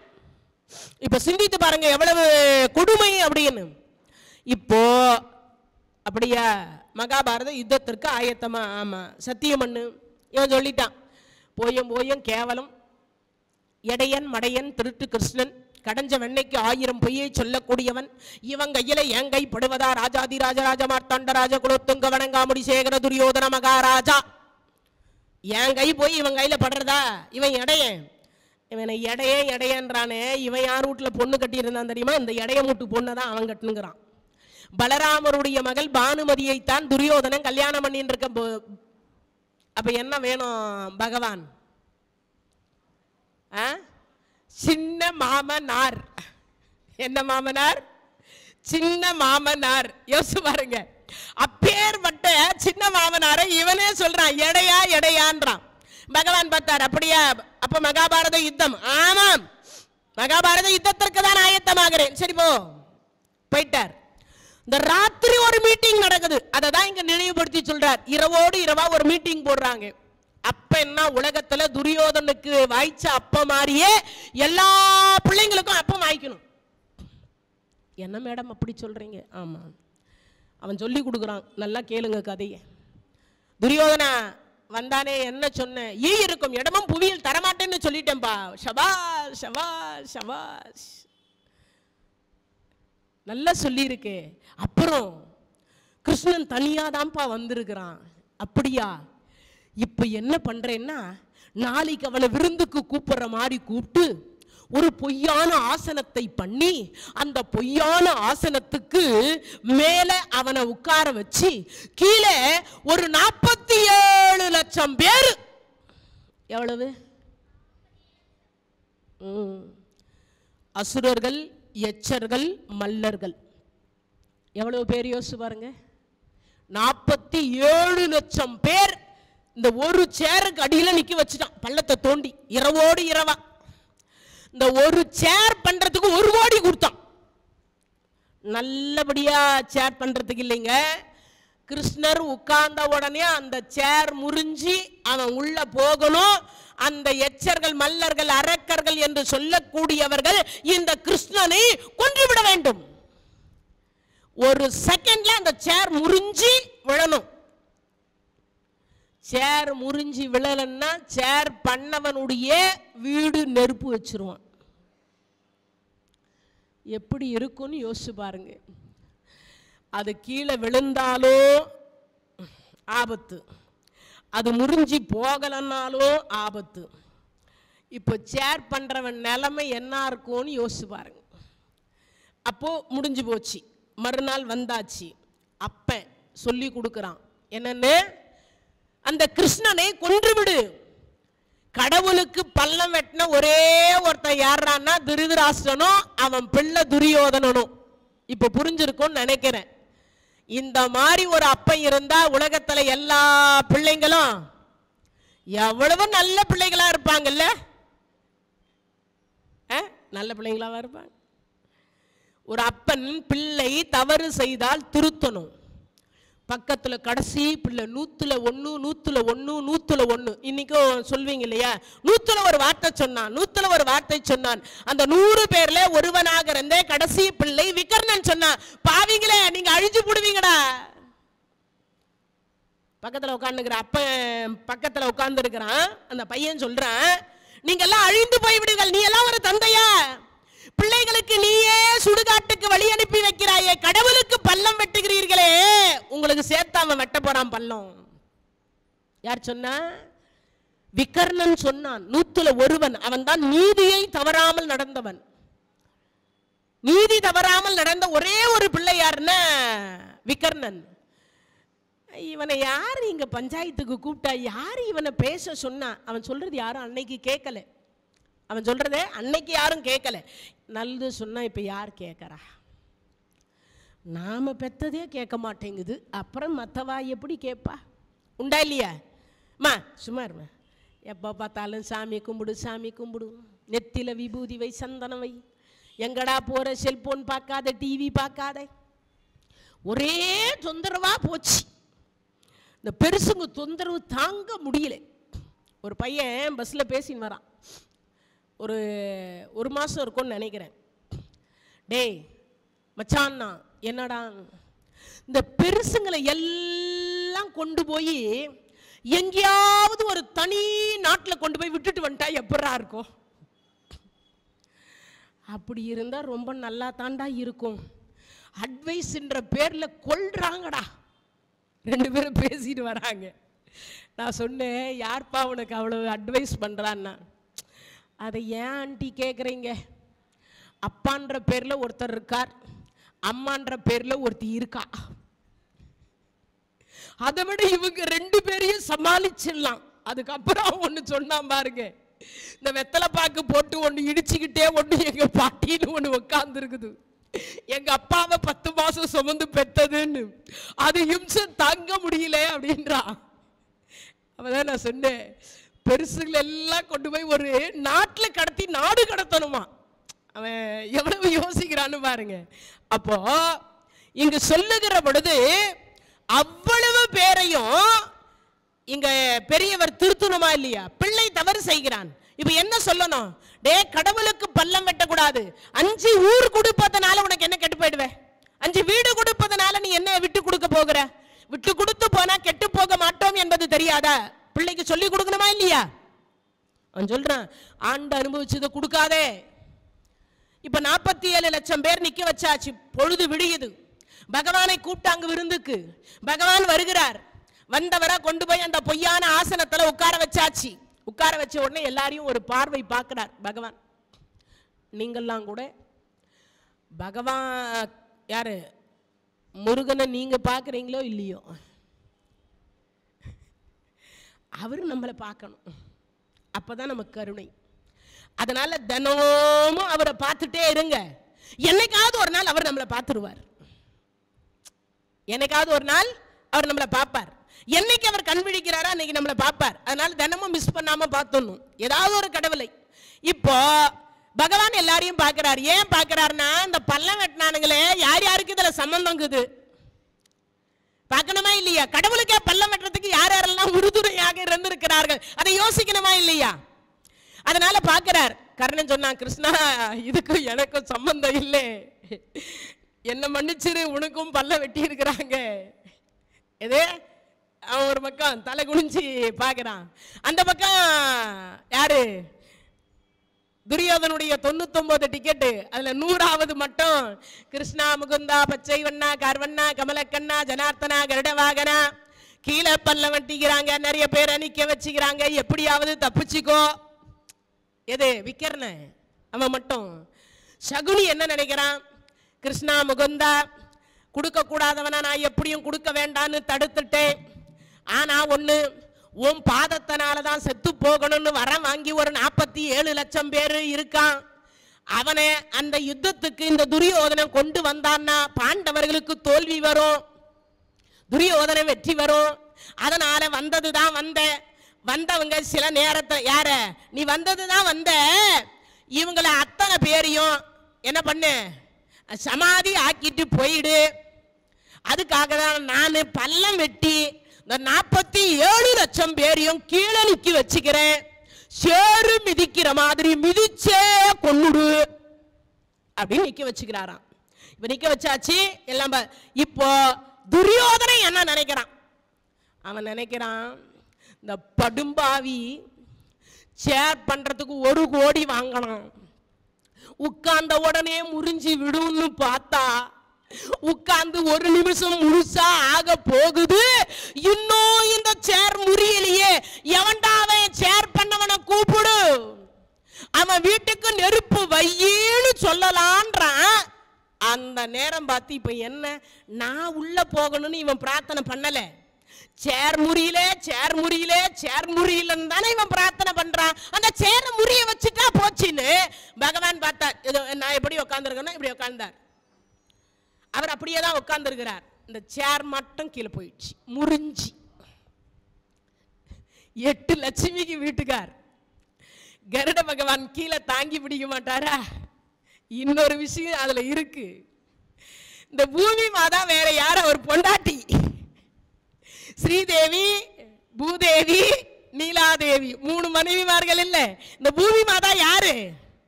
பகவானுடைய மனைவி அல்லவா? தன் கணவர் வீழ்வதை அவள் பொறுத்து கொள்வாளா? விடுவாளா? யோசித்து பாருங்கள். தாங்கி பிடிக்க மாட்டாளா? தன் கணவர் அடுத்தவர் முன்னாடி வீழ்வதை எந்த மனைவியாவது தாங்கிக் கொள்வாளா? ஆனா கலியுகத்துல உண்டு.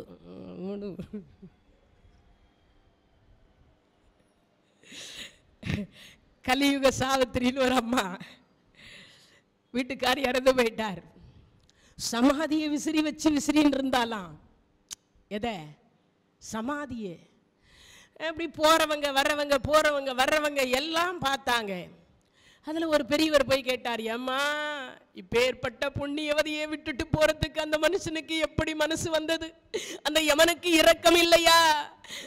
கல்லறையே இப்படி விசிறி வச்சு விசிறின்னு இருக்கியே, அந்த கருணை காட்டக்கூடாதா அந்த யமன்? இப்படி எல்லாம் அந்த பெரியவர் பேசினார். ஏம்மா, உங்க வீட்டுக்கார மேல உனக்கு அவ்வளவு பாசமா அப்படின்னார்.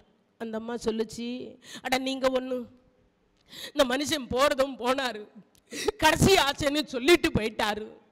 அதனால தான் விசிறி வச்சு விசிறினுக்கிறேன். அப்படி என்னம்மா உங்க வீட்டுக்கார் கடைசி ஆசை அப்படின்னு கேட்ட பொழுது அப்பா அந்த அம்மா சொன்னா இந்த பதிலே. என்னன்னு நினைக்கிறீங்க?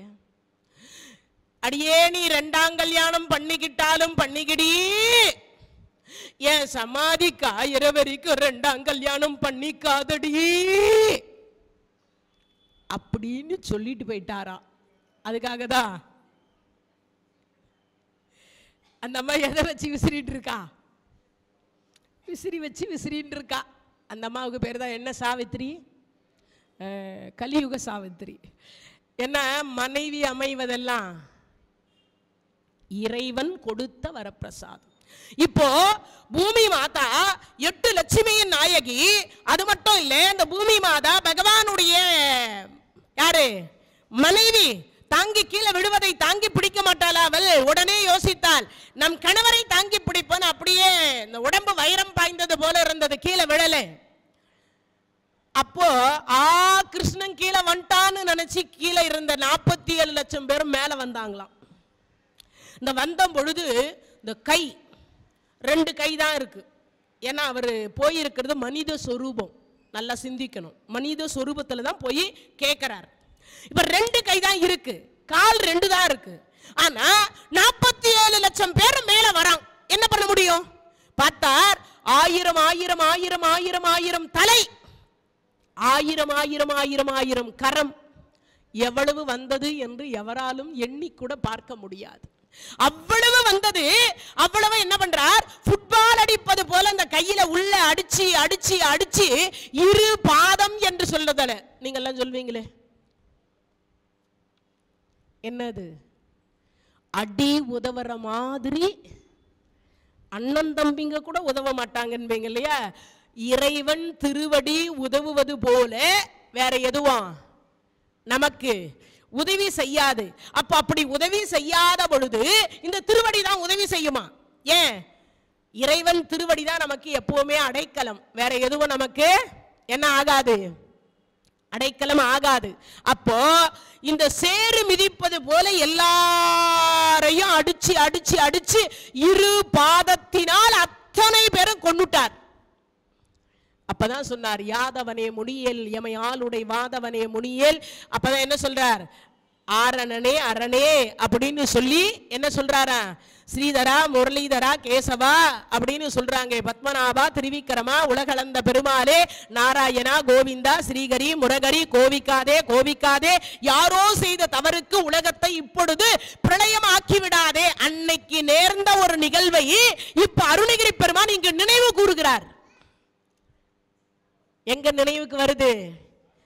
மகாபாரத காலத்தில் அந்த யுத்தத்தின் பொழுது சற்று கொஞ்சம் காலத்துக்கு முன்னாடி அந்த 47 லட்சம் பேரையும் 2 பாதத்தினால் அவர் மிதித்தே கொன்றார் அல்லவா?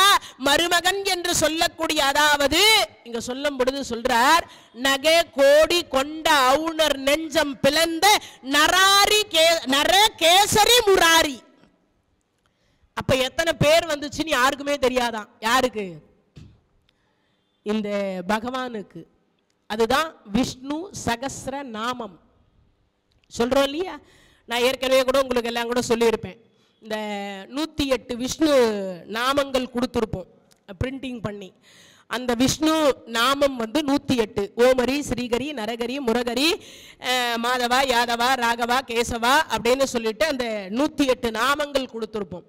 அத்தனை நாமங்களையும் சொல்லி கோவிக்காதே கோவிக்காதேன்னு சொல்லி அன்றைய தினத்தில் யாதவனே முனியேல் எமையாடுலை வானவனே முனியேல் முனியேல் முனியேல் என்று எல்லாரும் எழுந்து நின்று 2 கரத்தை கூப்பி கோவிந்தா கோவிந்தா பச்சை வண்ணா கார்வண்ணா கமலக்கண்ணா கோவிக்காதே கோவிக்காதே கோவிக்காதேன்னு சொல்லியதற்கு அப்படிப்பட்டவருடைய மருமகன் யாரான்னா இந்த முருகப்பெருமான். மாமனாரே இப்படி இருந்தா மருமகன், அவருக்கு வர மருமகன் எப்படி இருக்கணும் இல்லையா? அவருக்கு வரக்கூடிய மருமகன் எப்படி இருக்கணும்? அதனால தானே என்னமோ அருணகிரி பெருமான் சொல்வார், மாலோன் மருகனை மன்றாடி மைந்தனை வானவர்க்கு மேலான தெய்வத்தை மேதினியில் சேலார் வயல் பொழில் செங்கோடனை சென்று கண்டு தொழ 4000 கண் படைத்தலனே அந்த நான்முகனேம்பார். திருச்செங்கோட்டில் இருக்கக்கூடிய முருகப்பெருமானை பார்ப்பதற்கு 4000 கண் படைத்தலனே அந்த நான்முகனேம்பார். யாரு? இந்த பிரம்மா என்ன அவங்க அப்பா முட்டு சொத்தையா குறைஞ்சு போச்சு, 2 கண் வச்சுக்கிறான, ஒரு 4000 கண் வச்சிருக்கூடாதா அப்படின்னு கேட்பாராம். அப்போ அது மாதிரி இங்க சொல்றார், நகை கோடி கொண்ட அவுணர் நெஞ்சம் பிளந்த நர கேசரி முராரி திருமால். எவ்வளவு பேரை கொன்றார் என்று தெரியாது. எப்போ? இரண்ய கசிபனிடத்தில் சண்டை போடுகிற பொழுது எவ்வளவு பேரை கொன்றாரோ அதே மாதிரி ஒவ்வொரு யுகத்தினுடைய முடிவில் அவுணர்கள் என்று சொல்லக்கூடியவர்களை கொன்றாரோ அதே மாதிரி மகாபாரத யுத்தத்தின் பொழுது 1 கோடி பேரை கொல்வதற்கு காரணகர்த்தாவாக இருந்தாரோ இப்ப 47 லட்சம் பேரை கீழே சேறு மிதிப்பது போல கொன்றாரே. மருமகனே இப்படி, எப்படி மாமனாரே இப்படி இருப்பாரே, ஆனால் மருமகன் கேசரி முராரி திருமால் நாரணன் கேசவன் ஸ்ரீதரன் தேவகி நந்தனன் முகுந்தன் மருகன் முககோடி நதிகரன். அவனா என்ன சொல்றாரா? மாமனாரே இப்படி இருக்கார்னா மருமக பிள்ளை சாதாரணமானவர் கிடையாது. அதனால சொல்றார் முக கோடி நதிகரன் குரு கோடி அனவரதம். அப்போ சொல்லிட்டு அடுத்து சொல்றார் முகில் உளவு நீல கிரிவால் முருகன் உமை குமரன். இவர் யாருடைய பிள்ளை அப்படின்னு கேட்டா பராசக்தி என்று சொல்லக்கூடிய சிவபெருமானுடைய அங்கத்தில் பாதியை பெற்ற யாரு? அம்பாள். சாதாரணமானவள் கிடையாது. அவள் சிவபெருமானுடைய அங்கத்தில் பாதியை பெற்றவள். அப்ப அர்த்தநாரீஸ்வரர் என்கின்ற நாமத்தை உடையவள், சிவனில் பாதியை பெற்றவள். அவருக்கு குமரனாக இருக்கின்றார்னா அவருடைய பெருமை என்ன சொல்ல முடியும் அப்படின்னு சொல்லிட்டு சொல்றார். முருகன் உமை குமரன் அருமுகன் நடவு விகடதட மூரி கலாப மயிலே. அருமுகன் அவர் நடத்தக்கூடிய, குமரன் நடத்தக்கூடிய இந்த மயிலை யார் நடத்துறா? இப்ப நம்ம சொல்றோம் இல்லையா, இந்த திருவிழாவை யார் நடத்துகிறார்கள் ஒரு கேள்வி வருது. இப்போ இந்த பேருந்தை யார் நடத்துறார்கள்? ஒவ்வொன்றுத்துக்கும் இருக்கு இல்லையா, ஓட்டுநர் யாரு, நடத்துனர் யாரு, ஒவ்வொன்றும் சொல்றோம் இல்லையா. இப்ப இந்த முருகப்பெருமான் அமர்ந்து கொண்டிருக்கக்கூடிய வாகனமாக இருக்கக்கூடிய மயிலை யார் நடத்துகிறார் அப்படின்னா இவ்வளவு பெருமைக்கு உரிய முருகப்பெருமான் நடத்துகிறார். அப்போ அந்த மயில் எவ்வளவு வேகமாக போகும்? ஒரே ஒரு வினாடியில இவ்வளவு தொலைவு சுத்திட்டு வருதுன்னா நம்ம அம்மையப்பரை சுத்துவதற்கு பிள்ளையாருக்கு எடுத்துக்கொண்ட நேரத்துக்குள்ளர உலகத்தை சுத்தி வருதுன்னா அந்த மயிலினுடைய பெருமை எவ்வளவு இருக்கணும், அந்த மேல அமர்ந்து கொண்டிருக்கக்கூடிய முருகப்பெருமானுடைய பெருமை எவ்வளவு இருக்க வேண்டும் என்பதை இந்த இடத்தில் யாரை சொல்லி சொல்லுகிறார்? திருமாலுடைய பெருமையை சொல்லி, திருமாலுடைய பக்கத்தில் இருக்கக்கூடிய அவருடைய தங்கையாக இருக்கக்கூடிய உமை என்று சொல்லக்கூடியவளுடைய பெருமையை சொல்லி அதற்கு பிறகு சொல்லுகிறார் இவர் குமரன் அருமுகன் நடவு விகடுதட மூரி கலாப மயிலே அப்படின்னு இந்த எத்தனாவது பாடல்? 4வது பாடலை நிறைவு செய்கிறார். அதற்கு 5வது பாடல் மயில் விருத்தம். இறைவனுடைய கருணையினாலே அருணகிரி பெருமான் ஜோதி இம வேத அண்ட கண்ணி கயர் தந்த அபிநய துல்லிய சோம வதன துங்க திரிசூல தரி காலிங்க சொல்ல பொழுது சொல்றார். சோதி இம வேதண்ட கண்ணிகையர் தந்த அபிநய துல்லிய சோம வதன துங்க திரிசூல தரி காலிங்க, அதாவது கங்காளி சிவகாம சுந்தரி பயந்த நிறைசேர் ஆதி நெடு மூதண்ட அண்ட பகிரண்டங்கள் யாவும் கொடும் சிறகினால் அனை உன் தனது பேடை அண்டங்கள் என்னவே அனைக்கும் கலாப மயிலாம் நீதி மறை ஓதண்ட 30 முக்கோடி நீ தரும் பரவுகிரியாம் நீலகிரி வேலவன் நீராலம்பன் நிற்பயன் நிர்வியா குலன் சங்குவால் மாதிகிரி கோதண்ட தண்ட தரித்த புயல் மாதவன் முராரி திருமால் மதுகை வாரி திரு மருகன் முருகன் குமரன் வரவு முதவு வாகை மயிலே. பதம் பிரிச்சு பிரிச்சு உங்களுக்கு இப்ப கொடுத்திருக்கிறேன். ஜோதி எம வேதண்ட கன்னிகையர் தந்த அபிநயதுல்லிய சோமவதன. அப்போ இந்த ஜோதி சொரூபமாக இருக்கக்கூடிய அண்ணாமலையார், அவருக்கு பக்கத்துல யார் இருக்கா அப்படின்னா வேதண்ட கன்னிகையர் தந்த ஜோதிமயமான சுந்தரர். யார் அவரு? சிவபெருமான். அந்த நெருப்பு என்கின்ற ஜோதியினுடைய சொரூபத்தில் இருந்து வெளிவந்த முருகப்பெருமான் கந்தன். அன்னை என்று சொல்லக்கூடியவள் இமவான் பெற்ற கோமலம். பர்வதராஜனுக்கு மகளாக பிறந்தாங்க இல்லையா அந்த அம்மா. அந்த அம்மா சாதாரணமானவள் கிடையாது. கையில என்ன வச்சுட்டு இருக்காளாம்? சூலாயுதம் வைத்துக் கொண்டிருக்கிறாளாம். ஏன் சூலாயுதம் வைத்திருக்கிறா? இந்த உலகம் என்று சொல்லக்கூடியதை காப்பதற்காக அந்த அம்மா கையில சூலம் வைத்திருக்கிறாளாம். அது மட்டும் இல்லை, யார் என்று சொல்லக்கூடிய, அதாவது பார்த்தீங்கன்னா கங்காளி அப்படின்னு பேரு. சண்டைக்கு மூல காரணம் யாரான்னு கேட்டா அந்த காளி. சண்டைன்னு ஒண்ணு வந்துச்சுன்னா அதுக்கு முதல்ல இன்னைக்கு மட்டும் இல்லை, ராமாயண காலத்திலிருந்து மகாபாரத காலம் வரைக்கும் காளிக்கு பலி கொடுத்து விட்டுத்தான் யுத்தத்தை தொடங்குவாங்க இன்னைக்கு வரைக்கும். ஏன் அப்படின்னா யுத்தத்திற்கு அதிபதியாக இருக்கக்கூடியவள் காளி. யுத்தத்திற்கு அதிபதியா இருக்கிறது காளி. அதனாலதான் எந்த இடத்திலுமே சிவபெருமான் சண்டை போட்டதா வரலாறு இருக்காது. எங்கேயாவது சண்டை வந்தா யார் அனுப்புவார்? தன் மனைவி காளியை அமைச்சிருவார்.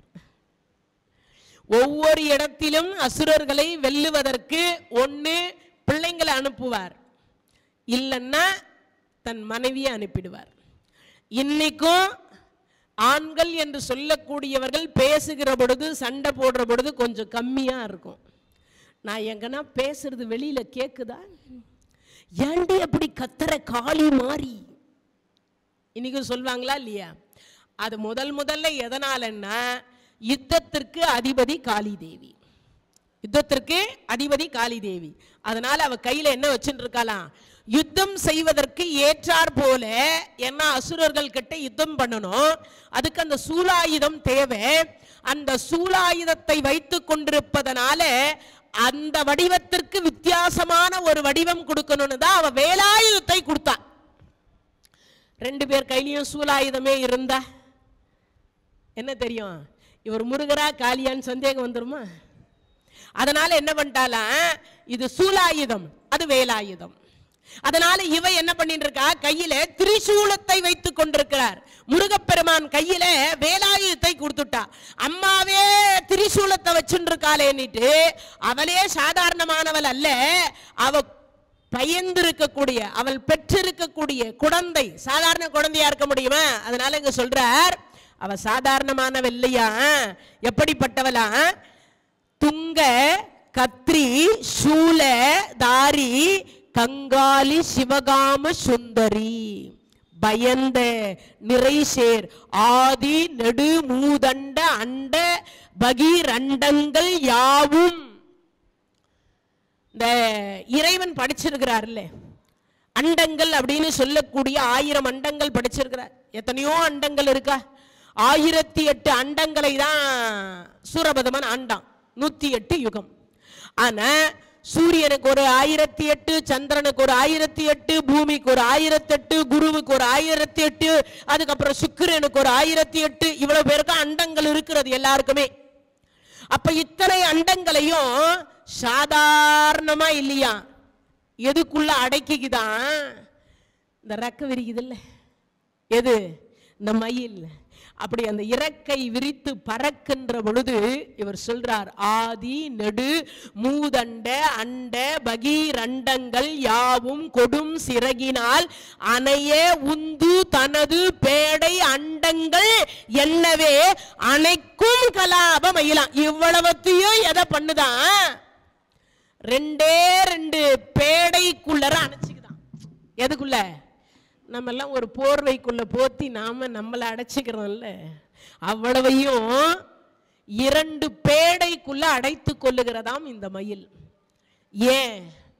அதுக்கு மேல இருக்கக்கூடிய முருகப்பெருமானுடைய தனித்திறமை என்று சொல்லக்கூடிய அதை நடத்தக்கூடிய பெருமான் யாரானா முருகப்பெருமான்.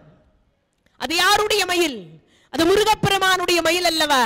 அதனால ஒரு அண்டங்கள் அல்ல, அந்த சூரபதமன் என்ன 1008 அண்டங்களைத்தானே ஆண்டான். இந்த உலகத்தில் சிவபெருமானால் பிரம்மாவால் இந்த யாரு காக்கும் கடவுள் நாராயணரால் படைக்கப்பட்டு காக்கப்பட்டு முக்தி தரக்கூடிய அழிக்கப்படக்கூடிய அண்டங்கள் அத்தனையும் 2 பேடைக்குள் அடக்கி வைத்துக் கொள்ளுகிறது. அப்படிப்பட்ட மயிலை நாம் எல்லாம் வணங்கினாலோ சிந்திச்சாலோ அந்த முருகப்பெருமான் எவ்வளவு சந்தோஷப்படுவார்னு யோசித்து பார்க்கணும். அதைதான் அங்க அருகநகிரி பெருமான் சொல்றார், அனைக்கும் கலாப மயிலாம் நீதி மறை ஓதண்ட 33 கோடி. நீதி யாரு? தர்மம் தவறாமல் நடக்கக்கூடியவர்கள் தேவர்கள். தர்மத்தை தவறி நடக்கக்கூடியவர்கள் யாரு? அசுரர்கள். இவங்க 33 கோடி பேரு. ஆனா இவங்களுக்கு 2 மடங்கு அவங்க யாரு? 66,000 கோடி பேரு. இவங்க 33 கோடி தேவர், அவர்கள் 66,000 கோடி பேர் அசுரர்கள். அப்போ இருவரும் இருக்காங்க இல்லையா? நீதி மறை ஓதண்ட 33 கோடி நித்தரும் பரவுகிரியாம் நீலகிரி வேலவன் நிராலம்பன் சொல்றார். அதுக்கு அடுத்து சொல்றார், நிர்பயன் நிர்வியா குலன் சங்குவால் மாதகிரி. எது? மதிகிரி கோதண்ட தண்ட தரித்த புயல் மாதவன் முராரி திருமால்.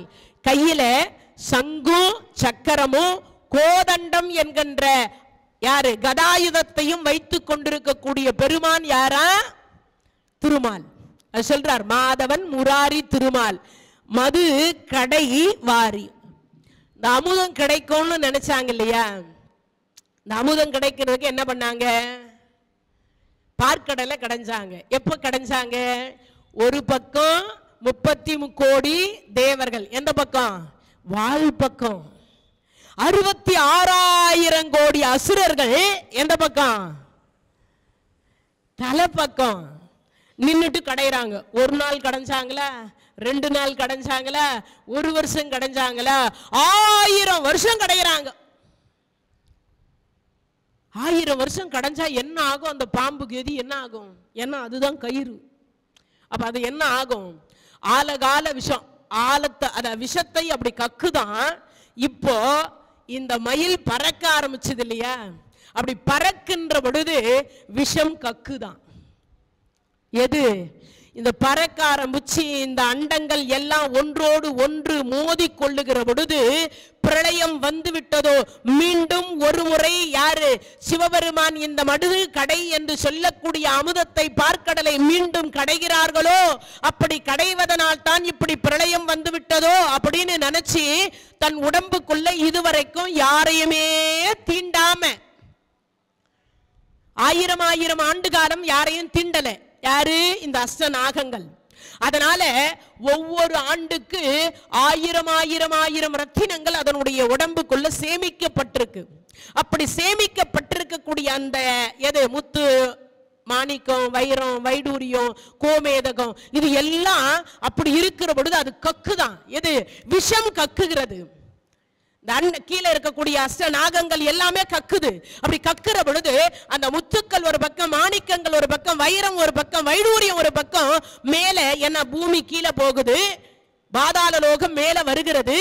இந்த கொப்பளிக்கின்ற பொழுது அந்த நாகங்கள் கொப்பளிக்கக்கூடிய அந்த விஷங்கள் ஒரு பக்கம் வருகிறதுக்கு முன்னதாக அதனுடைய உடம்பில் இருக்கக்கூடிய நவரத்தினங்கள் என்பது மேல பூமிக்கு மேல அப்படி சிதறுகிறது.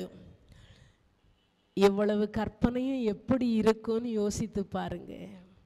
இந்த மயில் பறக்கிற பொழுது அப்படி இருந்துச்சான். இது கற்பனை அல்ல, இது கற்பனை அல்ல. உண்மையாகவே சூரபதுமனை வதம் செய்த பொழுது நடந்த ஒரு நிகழ்வை நேரடி காட்சியை காண்பித்தால் எப்படி இருக்குமோ அப்படி நமக்கு அருணகிரி பெருமான் இந்த மயில் விருத்தத்தில் கொடுத்திருக்கிறார். இன்னைக்கும் கிரிக்கெட் மேட்ச் நடக்கும் பொழுது இப்ப நம்மளுடைய நிகழ்ச்சி எல்லாம் அப்படி லைவ் டெலிகாஸ்ட் அப்படின்னு போடுறோம் இல்லையா, அது போல நேரடியாக அந்த சூரபதுமனை வதம் பண்ணும் பொழுது அருணகிரி பெருமான் நேரடியாக இருந்தால் எப்படி வர்ணனை கொடுப்பாரோ அது போல இங்கு வர்ணித்திருக்கின்றார். இது எல்லாம் பொய்யோ கிடையாது, இதெல்லாம் பொய் கிடையாது. அந்த மயில் அவ்வளவு வேகமாக பறந்திருக்கின்றது, அந்த மயில் அவ்வளவு நடை நடந்திருக்கின்றது, அந்த மயில் அவ்வளவு நடித்திருக்கின்றது, அந்த மயில் அவ்வளவு விரித்து பறந்திருக்கின்றது.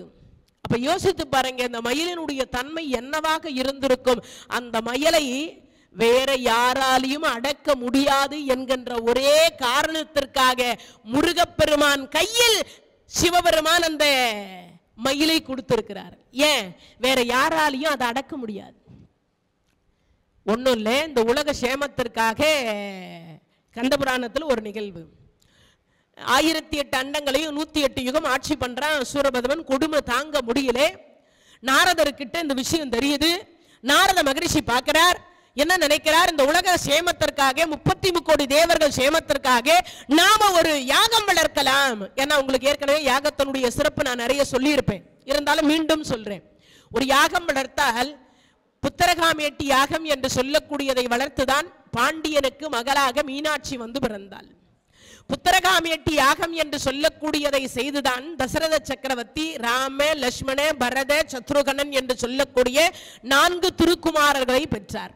ஜானகி என்று சொல்லக்கூடிய ஜனக மகாராஜா புத்தரகாமேட்டி யாகம் செய்வதற்கு நிலத்தை உழுத பொழுதுதான் சீத்தை என்று சொல்லக்கூடிய அம்பாள் பூமி மாதாவாக வந்து நமக்கு கிடைத்தாள். இது எல்லாமே எப்போ? அந்த யாகத்தின் பொழுதுதான் கிடைச்சாங்க. அது மாதிரி ஒரு புத்தரகாமேட்டி யாகம் செய்தால் குழந்தை இல்லாதவர்களுக்கு குழந்தை பாக்கியம் கிடைக்கும். கணபதி ஹோமம் என்று சொல்லக்கூடிய யாகத்தை நாம செய்தோமே ஆனால் நமக்கெல்லாம் என்ன கிடைக்கும்? விநாயக பெருமானுடைய திருவருள் கிடைக்கும். வருஷத்திற்கு ஒரு முறையோ 3 ஆண்டு காலத்திற்கு ஒரு முறையோ வீட்டில் கணபதி ஹோமம் கண்டிப்பாக செய்யணும்.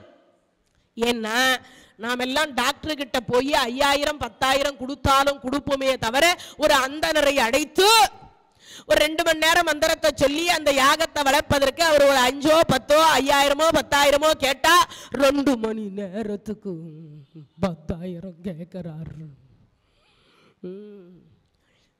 ஒரு வேதத்தை நம்மால படிக்க முடியுமா? முடியாதில்ல. ஒரு வேதத்தை ஒரு வீட்டில் 4 வேதத்தை ஒரு 2 மணி நேரத்துக்குள்ள ஓதி முடிக்கிறாங்கன்னா அது எவ்வளவு பெரிய மந்திரமாக இருக்க வேண்டும். அது மட்டும் இல்லை, அந்த வேதத்தை படித்து அவர்கள் அந்த தொழிலை செய்வதனால அவர்களுக்கு நம்மால முடிஞ்ச ஒரு காணிக்கையை தரும், அவ்வளவுதான். அது ஒரு பெரிய விஷயமே கிடையாது. ஒரு டாக்டர் தன்னுடைய படிப்புக்கு தொழிலுக்கு ஏற்றார் போல ஒன்றும் இல்லை, ஒரு அப்பாயின்மெண்ட் ஒன்றும் இல்லை. நேத்தைக்கு முந்தைய தினமும் கொஞ்சம் வாங்கிடுச்சு எனக்கு. இங்கே இன்னைக்கு காலையில் 10 மணிக்கு அப்பாயின்மெண்ட் ஒரு டாக்டர் கிட்ட போட்டேன். அதனால தான் இவ்வளவு வேகமாக பேச முடியுது. இன்னைக்கு 2500 ரூபாய் பிடிங்கிட்டார். ஒன்றும் இல்லை, 2 டேப்லெட் எழுதி கொடுத்தார். அவர் சொன்ன ஒரே ஒரு வார்த்தை என்ன தெரியுமா? உப்பு தண்ணியை நல்லா வச்சு கொப்புலிங்கோன்னார். இதுக்கு எவ்வளவு ஃபீஸு? அவ்வளவுதான். யோசிச்சு பாருங்க. அப்போ அவர் படிப்புக்கு அவர் ஃபீஸ் வாங்கினார், உண்டா இல்லையா? அவர் படிப்புக்கு அந்த நேரத்துக்குரிய ஃபீஸை அவர் வாங்குறார். அப்போ ஒரு 4 வேதத்தை சிறு வயது முதல் கூட வேதத்தை அவ்வளவு சீக்கிரம் மெமரி பண்ண முடியுமான்னா முடியாது. இவ்வளவு வேகமாக நான் இந்த தலைப்பை இப்பொழுது பேசுவதற்கு கிட்டத்தட்ட எனக்கு 28 ஆண்டு காலம் ஆயிருக்கு என்று சொன்னால் யோசிச்சு பாருங்க. இந்த வேதத்தை நான் படித்து இப்ப நான் உங்களுக்கு சொல்லக்கூடியது எனக்கு படிப்பதற்கு 28 ஆண்டு காலம் ஆயிருக்கிறது. இவ்வளவு வேகமா என்னால பேச முடியுதுன்னா அதுக்கு காரணம் 28 வருஷம் நான் சர்வீஸ் பண்ணியிருக்கேன். அப்பதான் என்னால பேச முடியும். இல்லைன்னா மைக்கு முன்னாடி அது வந்து ஜோதி மாமா யா யா நான் இப்படி படிச்சுட்டு இருந்தேன். ஒருத்தராவது இங்க உட்கார முடியுமா? யோசிச்சு பாருங்க. என்னது இது? கத்துக்குட்டியெல்லாம் கொண்டு வந்து உட்கார வச்சு இப்படி வாங்குறீங்க ஓடிடுவோமா? இப்பவே பேசுறது சில பேருக்கு புரியாது. நான் அதனாலதான் இடை சறுக்கல்ல கொஞ்சம் கொஞ்சம் சிரிக்க வைக்கிற மாதிரி இதையே கொண்டு போகணும்னா உங்களுக்கு சிலது புரியாதுன்றதுக்காக தான் இடை சறுக்கல்ல. ஏன்னா இதெல்லாம் வேத மந்திரம். இது வந்து நான் சொல்லல, வாரியார் சுவாமிகள் சொல்லியிருக்கார். என்னன்னு இந்த பாட்டெல்லாம் படிச்சு படிச்சு சொல்லும் பொழுது நீங்க நினைக்கிற மாதிரி இதெல்லாம் வந்து சாதாரணம் கிடையாது. 4 வேதத்தினுடைய உட்பொருளை தான் இப்படி கொடுத்திருக்கிறார். அது எளிய மக்களுக்கும் போய் சேர வேண்டும் என்று தான் கொடுத்திருக்கிறார். அதனால படிக்க தெரிந்தவர்கள் தயவு செய்து படியுங்கள். அந்த அருணகிரி பெருமான் நமக்காக பாடி அருளி கொடுத்து விட்டு போனது முருகப்பெருமானை போய் வணங்குகின்ற பொழுதாவது முடிந்த வரைக்கும் ஒவ்வொருவரும் ஒரு பாட்டாவது கத்து வைத்துக் கொள்ளுங்கள். அப்படி கத்து வைத்துக் கொண்டீர்களே ஆனால் அருணகிரி பெருமான் குருநாதராக வந்து உங்களுக்கு அந்த முருகப்பெருமான் என்று சொல்லக்கூடியவர் இடத்தில் சொல்லி உங்களுக்கு அந்த முருகப்பெருமானுடைய திருவருள் எளிமையாக கிடைக்கும். இது சத்தியம்னு சொன்னவர் வாரியார் சுவாமிகள். ஒரு பாட்டு படிச்சாவே முருகப்பெருமானுடைய திருவருள் நமக்கு கிடைக்குதுன்னா 10 பாட்டு படிச்சா எவ்வளவு கிடைக்கும் யோசிச்சு பார்க்கணும் இல்லையா? அப்போ இதெல்லாம் வேத மந்திரம். முழுசா எல்லாவற்றையும் தெரிந்து கொள்ளணும்னா எனக்கே 28 வருஷம் இருக்குன்னா இந்த ஜென்மத்திலேயே என்னால இதெல்லாம் முடிக்க முடியாது. அதான் நிஜம். இப்ப நான் சொல்லிட்டு இருக்கிறது உங்களுக்கு மேலோட்டமா சொல்றேன். ஒரு வரிக்கும் ஒவ்வொரு கதை இருக்கு. அதுவே 2 மணி நேரம் ஆகும். ஒரு வரிக்கு ஒரு கதை இருக்கு. அதுவே ஒரு 2 மணி நேரம் ஆகும்னா இந்த 10 பாட்டுக்கு எத்தனை நாள் எடுக்கணும்னு யோசிச்சு பாருங்க. இதை நான் வந்து உங்களுக்கு புரியும்படியாக ஷார்ட்டா சுருக்கி அந்த வேதத்தை சொல்றோம். அப்போ ஒரு 2000 ரூபாய் ஒரு 5000 ரூபாய் கொடுத்து ஒரு யாகம் வளர்ப்பதனால எவ்வளவு நன்மைகள் அடைய முடியும் என்பதை நாம் எல்லாம் யோசிக்கிறோம். அது மட்டும் இல்லை, 66,000 கோடி அசுரர்கள்னு சொன்ன இல்லையா, அவங்க எல்லாம் நம்ம வீட்டில் விளக்கேத்தாம சில நாள் விட்டுறோம்னு வச்சுக்கோங்களேன், ஊதுவத்தி ஏத்தாத சில நாள் விட்டுறோம்னு வச்சுக்கோங்களேன். ஏன்னா நம்ம தான் நாக்குக்கு டேஸ்ட்னு சில உணவுகளை சாப்பிட்டு இருக்கிறோமே. கொன்றால் பாவம் தின்னா போச்சு. உண்டா இல்லையா? சாப்பிட்றவங்கள நான் குற்றம்னு சொல்ல, அது அவரவர் விருப்பம், அவரவர் கர்மா, அது அவங்க அது நமக்கும் அதுக்கும் சம்பந்தம் இல்லை. இருந்தாலும் சொல்றேன், கொன்றால் பாவம் நரகத்திற்கு சென்று நம் சதை பிண்டத்தை தின்றால் தீரும் கருட புராணம் சொல்லுது. நான் படிச்சதுனால சொல்றேன். அப்போ அந்த நாள்ல விளக்கேற்ற மாட்டோம், தொட மாட்டோம் இல்லையா? அப்போ தவிர்த்து விடுவோமா? சில நேரங்கள்ல என்ன பண்ணுவோம், யாராவது கைலாய பதவி அடைந்திருந்தாலோ சில நேரங்கள்ல நாம அந்த பெண்களுக்குள்ள சில நாட்கள் வந்தாலோ நாம எல்லாம் தவிர்த்து விடுவோம், அந்த விளக்கேற்ற மாட்டோம். இந்த மாதிரி நேரங்கள்ல துர்தேவதைகள் இந்த மூளையில போய் உட்காந்துக்குவாளாம். அந்த துர்தேவதைகளை விரட்டும் பொருட்டு நெருப்புனா அவங்களுக்கு பயம். அதனாலதான் காத்தால சாயங்காலம் ஒரே ஒரு ஊதுவத்தியாவது வீட்டுல ஏத்துங்கோ, ஒரு விளக்கு ஏத்தி வைங்கோ. அப்படி வச்சாக்கா அதை பார்த்த உடனே பயந்து நொடுங்கி வெளியில போயிடுவா. இது எல்லா நேரத்திலும் போவாளான்னா சில நேரத்தில் போக மாட்டா, பிடிச்ச புடிய உட்கார்ந்துட்டு இருப்பான் உள்ள. 66,000 கோடி பேர் அசுரர் இல்லையா? அப்ப அந்த அசுரர்கள் என்று சொல்லக்கூடியவர்களை உட்கார்ந்துட்டா இந்த 4 வேதத்தை சொன்னோன்னா அவர்கள் வெளியில் சென்று விடுவார்கள். அதற்கு அப்புறம் அந்த வீடுகள்ல நற்காரியம் என்று சொல்லக்கூடியது நடக்கும். அதுக்காக தான் அந்த யாகம் வளர்க்க சொல்லுவது. இன்னொன்னு, யாகம் வளர்த்தா இன்னொரு நன்மை இருக்கு. ஒன்னும் இல்லைங்க, 33 கோடி தேவர்களை மகிழ செய்து வருண பகவான் என்று சொல்லக்கூடியவர் அந்த யாகத்தில் போடப்படக்கூடிய 108 திரவிய பொருள்கள் அதனுடைய புகையாக இருக்கக்கூடியது மேகத்தின் இடத்தில் போய் செய்து அதை குளிர செய்து அந்த மேகமாக இருக்கக்கூடியது பூமிக்கு மழையாக வருவதற்கு இந்த யாகம் துணை செய்கிறது. கை தட்டுங்களே. அப்போ மந்திரம், எந்திரம், தந்திரம் இது 3 நமக்கு தேவை. இது மந்திரம், எந்திரம், தந்திரம், இதான் விஷயம், வேற ஒண்ணும் இல்லை. இப்போ இந்த உலக சேமமாக இருக்க வேண்டும், 33 கோடி தேவர்களுடைய துன்பம் தீரணும், நாரதர் வளர்த்தார், யாகம் வளர்த்தார். மந்திரத்தை தப்பா சொல்லிட்டார். நீங்கள்லாம் தப்பா சொல்லலாம். முதல்ல படிக்கிற போது நான் கூட என்ன படித்தேன், கொஞ்சம் கொஞ்சமாக எழுத்து கூட்டி பதத்தை பிரித்து அப்புறம் படித்து அப்புறம் மெமரி ஆக்கி அப்புறம் அதுக்கு பொருளை தெரிஞ்சு அப்படி தான் கொஞ்சம் கொஞ்சமாக தான். எடுத்த உடனே நான் நடக்க முடியாது.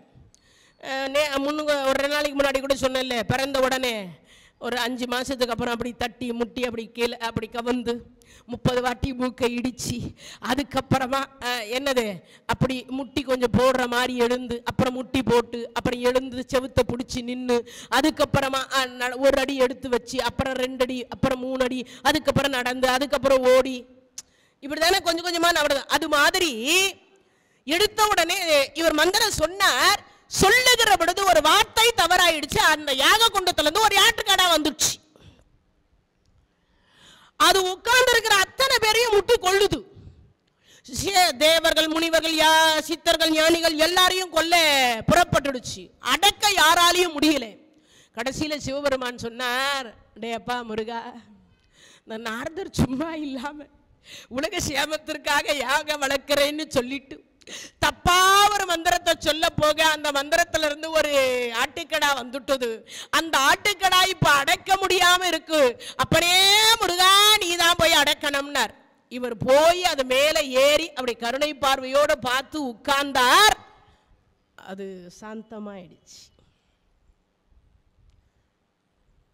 நேத்தைக்கு தான் நினைக்கிறேன், நேத்தைக்கு முந்தைய எதுன்னு சொன்ன இல்லையா, மருதமலை சொன்னனே, அந்த பாம்பாட்டி சித்தர் தன்னுடைய பார்வையினால் அந்த பாம்பை அப்படி பார்த்தார்னா போதுமா, மகிடிக்கு கட்டுப்பட்ட பாம்பு போல எவ்வளவு கொடிய விஷமுள்ள பாம்பும் என்ன பண்ணுமா, சைலண்டா ஆயிடுமா. அவர் போய் அசால்ட்டா கையில பிடிப்பார். கையில பிடிக்கிறதோட மட்டும் இல்ல, அந்த விஷத்தை எந்த இடத்தில் இருக்கின்றதோ அந்த இடத்தில் ஒரு அழுத்தி அதை கக்க வைத்து அந்த விஷத்தை தன் கையில் வாங்கி கொண்டு மருந்து தயாரிப்பார். யோசி பார்க்கணுமா இல்லையா? அப்போ அவ்வளவு சிறப்புக்கு உரியது அந்த பார்வையினால. அந்த பார்வை எப்படின்னா சாதாரணமா கிடைக்காது. அது பல வருடம் தவம் செய்யணும், பலவற்றை தியாகம் செய்யணும். நம்மால இட்லி பொங்கல் பூரியே தியாகம் செய்ய முடியாது இல்லையா? உடம்பு நிறைய சுகரு, திருப்பதிக்கு போயிட்டு வந்த லட்டுன்னு உடனே நமக்கு தோணுதா இல்லையா, போட்டுக்கலாம் உண்டா இல்லையா? நேத்து பாயாசம் கொடுத்தாங்கன்னு நினைக்கிறேன், நான் சொல்லல, என் பையன் சொன்னான், அம்மா பாயாசம்னா. பாயாசமா நேத்து? ரொம்ப நல்ல டேஸ்டா இருக்குன்னா. ஆனா நான் தொடலை. என்ன இங்கேயாவது சமாளிச்சிருவேன். சனிக்கிழமை அன்னைக்கு முதல் முறையாக ஸ்ரீவல்லிபுத்தூர்ல வாய்ப்பு கொடுத்துக்கிறான். அங்க கர்ணமோட்சம் பேசணும். கர்ணமோட்சம் எப்படி இருக்குன்னு உங்களுக்கு ஏற்கனவே ஒரு ட்ரையல் காமிச்சிருக்கேன்னு நினைக்கிறேன். அப்போ அங்க எப்படி இருக்கணும்னு யோசிச்சு பாருங்க. அதுக்கு இது ஒத்துழைப்பு தரணும். வேண்டாம்ப்பா, சிலவற்றை தியாகம் செய்தால் மட்டுமே தான் எங்களால் பேச முடியும். சிலவற்றைனா சில பொருள் கிடையாது. கோஸ் சாப்பிடக்கூடாது, முள்ளங்கி சாப்பிடக்கூடாது, ஃப்ரிட்ஜில் வச்ச பொருள் சாப்பிடக்கூடாது, தயிர் சாப்பிடக்கூடாது, மோர் சாப்பிடக்கூடாது, அதுக்கப்புறம் பார்த்தீங்கன்னா பீர்க்கங்காய் சாப்பிடக்கூடாது, புடலங்காய் சாப்பிடக்கூடாது, பூசணிக்காய் சாப்பிடக்கூடாது, சொரக்காய் சாப்பிடக்கூடாது, ஐஸ்கிரீம் சாப்பிடக்கூடாது, கூல்ட்ரிங்க் சாப்பிடக்கூடாது. அதை விட இன்னொரு கொடுமையான விஷயம், எதிர்த்தாப்புற எல்லாரும் சாப்பிடலாம், ஆனால் நான் சாப்பிட.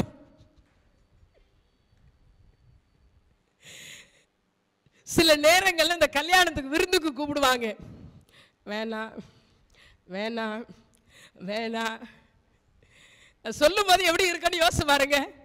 ஆனா இவ்வளவையும் தியாகம் செய்தால்தான் உங்க எல்லோருடைய இதயத்திலும் என்னால் இடம் பிடிக்க முடியும். இல்லைன்னு வச்சுக்கங்களேன், இதெல்லாம் எவன் கூட்டு வர சொன்னான், இந்த கூட்டு வந்தவங்க முதல்ல எங்க இருக்காங்க, அவங்கள புடி முதல்ல அப்படின்னு சொல்ல தோணுமா இல்லையா? நான் இன்னைக்கு காலையில் அவ்வளோ பயந்தேன். ஜெயஸ்ரீ மேடம் கிட்ட கூட சொன்னேன், என்னால சுத்தமா பேச முடியல, தொண்டை ஃபுல்லா போயிடுச்சு என்ன. ஆனா அந்த டாக்டர் 2500 வாங்கியிருந்தாலும் பரவாயில்ல, தொண்டைக்கு சரியான ரிலீஃப் கொடுத்துருக்கார். இல்லைன்னு வச்சுங்க என்னால பேசியிருக்க முடியாது, அது உண்மையான விஷயம். அதனால அப்போ சிலவற்றை தியாகம் செய்யணும். அந்த அடக்குதல் என்று சொல்லக்கூடியது சிவபெருமானே நேரடியா போய் அடக்கி இருக்கலாமா யார் அந்த ஆட்டுக்கடாவை? ஆனா அவரால் அடக்க முடியாதுன்னு அவருக்கே தெரிஞ்சுதான் அவர் என்ன பண்றார், தன் வயிற்றில் பிறந்த பிள்ளை கிட்ட சொல்றார், அப்பா அதை போய் அடக்குனார். இவர் ஏறி அப்படி அமர்ந்தார். அந்த பார்வையினால், நான் கொஞ்ச நேரத்துக்கு முன்னாடியும் சொன்னேன், நாம அவரை பார்க்கறது பெரிய விஷயம் இல்லை, அவரு நம்மை பார்க்கணும்னு சொன்னா இல்லையா? அப்போ அவர் நம்மை பார்க்கணும். இதே மாதிரி தான் நகுசன் என்று ஒருவன் இருந்தான். அவன் 1000 அஸ்வமேத யாகம் பண்ணான். இந்திரனுடைய பதவி கொடுத்தாங்க. பதவி கொடுத்த உடனே சப்த ரிஷிகள் அவனை தூக்கிட்டு இந்திரலோகத்துக்கு போறதுக்காக பூமிக்கு வந்தாங்க. வந்த பொழுது அவன் என்ன பண்ணிட்டான், நேரா ஒரு வார்த்தை சொன்னான். அந்த இந்திரலோகத்துல என்ன இருக்கு? காமதேனு இருக்கு, கற்பக விருட்சம் இருக்கு, சிந்தாமணி இருக்கு, கௌசிகமணி இருக்கு. அப்படின்னா அதெல்லாம் எல்லாமே கொடுக்கும். என் நாட்டில் இல்லாதா அது கொடுக்க போகுது, அதெல்லாம் எனக்கு வேணாம். இந்திரனுடைய பதவி உனக்காக காத்துருக்கு, என் பதவியை என்னால ஆள முடியல, அதுவும் வேணாம். எல்லாம் வேணா வேணா வேணான்னு சொன்னவன் கடைசியில் அல்ப விஷயம் ஒன்னே ஒண்ணு, இந்திரன் பொண்டாட்டி உனக்கு, இந்திராணி உனக்கு, நாங்க தூக்கு பல்லக்கேன்ட்டான். இங்கிருந்து நேரா பல்லக்கு போகுது. பல்லக்கு போகும் பொழுது கம்முன்னு இருந்திருக்கணுமா? நம்ம தமிழ் மகரிஷி அகத்திய மகரிஷி இருக்காரே, அவரு கொஞ்சம் குள்ளமானவர், முன்னாடி அவர் தான் போகணும், மற்ற 6 பேர் பின்னாடி. 6 பேர் ஹைட்டா இருக்கா, இந்த ஒருவர் குள்ளமா இருக்கிறார். இந்த குள்ளமா இருக்கிறவருக்கு ஹைட்டுக்கு இந்த 6 பேர் தங்களுடைய தோலை சுருக்கிக்கணும். யோசிச்சு பாருங்க எவ்வளவு கஷ்டம்னு. இப்போ குள்ளமா இருக்கிற அவர் இருக்கிறதே எவ்வளவு? 4 அடி எல்லாம் கிடையாது, 1.5 அடி. அவ்வளவு குள்ளம், அவ்வளவுதான். மிஞ்சி போன 3 அடிக்கு கீழே தான், அவ்வளவுதான் இருப்பார், குள்ளமா இருப்பார். அந்த குள்ளமாய் இருக்கக்கூடியவர் இப்போ நடந்து போகிற அவருக்கு பாதம் எவ்வளவு இருக்குன்னா அந்த உள்ளங்கை அளவு தான் இருக்கும் பாதமே. அவரு மெதுவா நடந்து போகிற பொழுது இவன் என்ன பண்ண, அந்த சும்மா இல்லாம சர்பே சர்பே சர்பேன்னா, வடமொழியில சர்பே சர்பேன்னா சீக்கிரம் போ சீக்கிரம் போ சீக்கிரம் போன்னு அர்த்தம். எதுக்குடா இவ்வளவு சீக்கிரமா போக சொல்றேன்னா, இந்திராணி எனக்காக காத்துருப்பா, சீக்கிரமா போய் அவரை நான் கட்டி அணைக்க வேண்டாமான்னா. 1000 அஸ்வமேத யாகம் வளர்த்தவனுக்கு அல்ப விஷயம் இதுல கோட்டை விட்டான். அகத்திய மகரிஷி பார்த்தார், என்ன அவரு தமிழ், அவருக்கு வடமொழி புரியாது, வடமொழி கற்காதவர் அல்ல, தமிழுக்கு முன்னுரிமை கொடுக்கணும். சர்பேன்னா என்ன அர்த்தம்? தமிழ்ல சர்பேன்னா என்ன அர்த்தம்? பாம்புன்னு அர்த்தம். அவர் என்ன பண்ணிட்டார், பாம்பா போக கடவுதுன்னு சபிச்சிட்டார். பாம்பா ஆயிட்டான், கீழே வந்து தொப்புன்னு விழுந்தான். இப்ப அகத்திய மகரிஷி காலில் விழுந்து கேட்கிறான், சுவாமி இந்த சாப விமோச்சனம் எப்ப? அப்ப அவர் ஒரு வார்த்தை சொன்னார், உன்னுடைய தலைமுறையில் 36வது தலைமுறையில் தர்மராஜா என்று ஒருவர் வருவார். அந்த தர்மராஜா காட்டுக்கு வருகிற பொழுது, பீமசேனனை நீ விழுங்குகிற பொழுது, அந்த தர்மராஜா உன்னை பார்த்தால் உனக்கு சாப விமோச்சனம், நீ அவரை பார்த்தா இல்ல, அந்த தர்மராஜா உன்னை பார்த்தால் உனக்கு சாப விமோச்சனம். யயாதியே 1000 வருஷம் இருந்தார். யாரு? இவருடைய மகன் யயாதியே 1000 வருஷம் இருந்தார். அப்ப எத்தனை ஆண்டு காலம் இவர் இருந்திருக்கணும்னு யோசிக்கணும். அப்போ பார்வை என்பது எவ்வளவு முக்கியத்துவம் வாய்ந்தது என்பது யோசிக்கணும். இங்க நான் கொஞ்ச நேரத்துக்கு முன்னாடி சொன்னேன், நாம இறைவனை பார்ப்பது முக்கியம் அல்ல, இறைவன் நம்மை பார்ப்பது முக்கியம் சொன்னா இல்லையா? அது மாதிரி இப்போ இங்க சொல்லுகிற பொழுது அந்த ஆட்டுக்கடாவை அடக்கினார் அல்லவா, அப்போ இங்கு சொல்லுகிறார் மாதவன் முராரி திருமால். கையில என்னென்ன வச்சுருக்காரா? சங்கு வச்சுருக்கார், சக்கரம் வச்சுருக்கார், கோதண்டம் என்று சொல்லக்கூடிய கதாயுதம் என்கின்ற ஒன்றை வைத்துக் கொண்டிருக்கிறார். அப்பேற்பட்டவருடைய மது கடை வாரி, இந்த அமுதத்தை கடைவதற்கு முக்கிய காரணம் யாரான்னு கேட்டா அந்த திருமால். ஏன் அவதாரம்? என்ன அவதாரம்? மச்சவதாரம், அடுத்து கூர்ம அவதாரம். என்ன அவதாரம்? அது எதற்காக எடுக்கப்பட்டது? பார்க்கடலை கடைவதற்காக எடுக்கப்பட்டது. எத்தனை வருஷம்?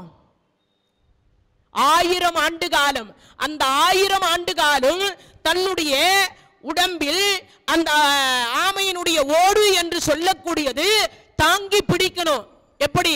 கடைகிற பொழுது. யார் கடைகிற பொழுது? தேவர்களும் அசுரர்களும் கடைகிற பொழுது, அந்த கூர்ம அவதாரத்தின் பொழுது அது கடைவதற்கு தாங்கி பிடித்தவர் யாரு? இந்த திருமால். அதனால நமக்கு துன்பம் வருகிற பொழுதெல்லாம் தாங்கி பிடிக்கக்கூடிய பெருமாள் என்று சொல்லக்கூடியவர் மாமனாரே இப்படி இருந்தா மருமகன் எப்படி இருப்பார்? உதாரணம் காட்டுறார். அதை சொல்றார். மது கடை வாரி திருமருகன் முருகன் குமரன் வர முதவு வாகை மயிலே. அப்ப என்ன சொல்றார்? அந்த தேவர்களுக்கு அமுதம் கொடுப்பதற்காக இன்னொன்னு திருமாலுடைய கையில், இப்ப திருமால் சொன்ன இல்லையா கூர்ம அவதாரம் எடுத்தார்னு, அதே மாதிரி அதுல இன்னொரு விஷயம் அடங்கி இருக்கு. சிவபெருமான் கையில் ஒரு ஓடு இருக்கும். என்ன இருக்கும்? ஓடு இருக்கும். அந்த ஓடு என்ன ஓடுன்னு யாருக்காவது தெரியுமா?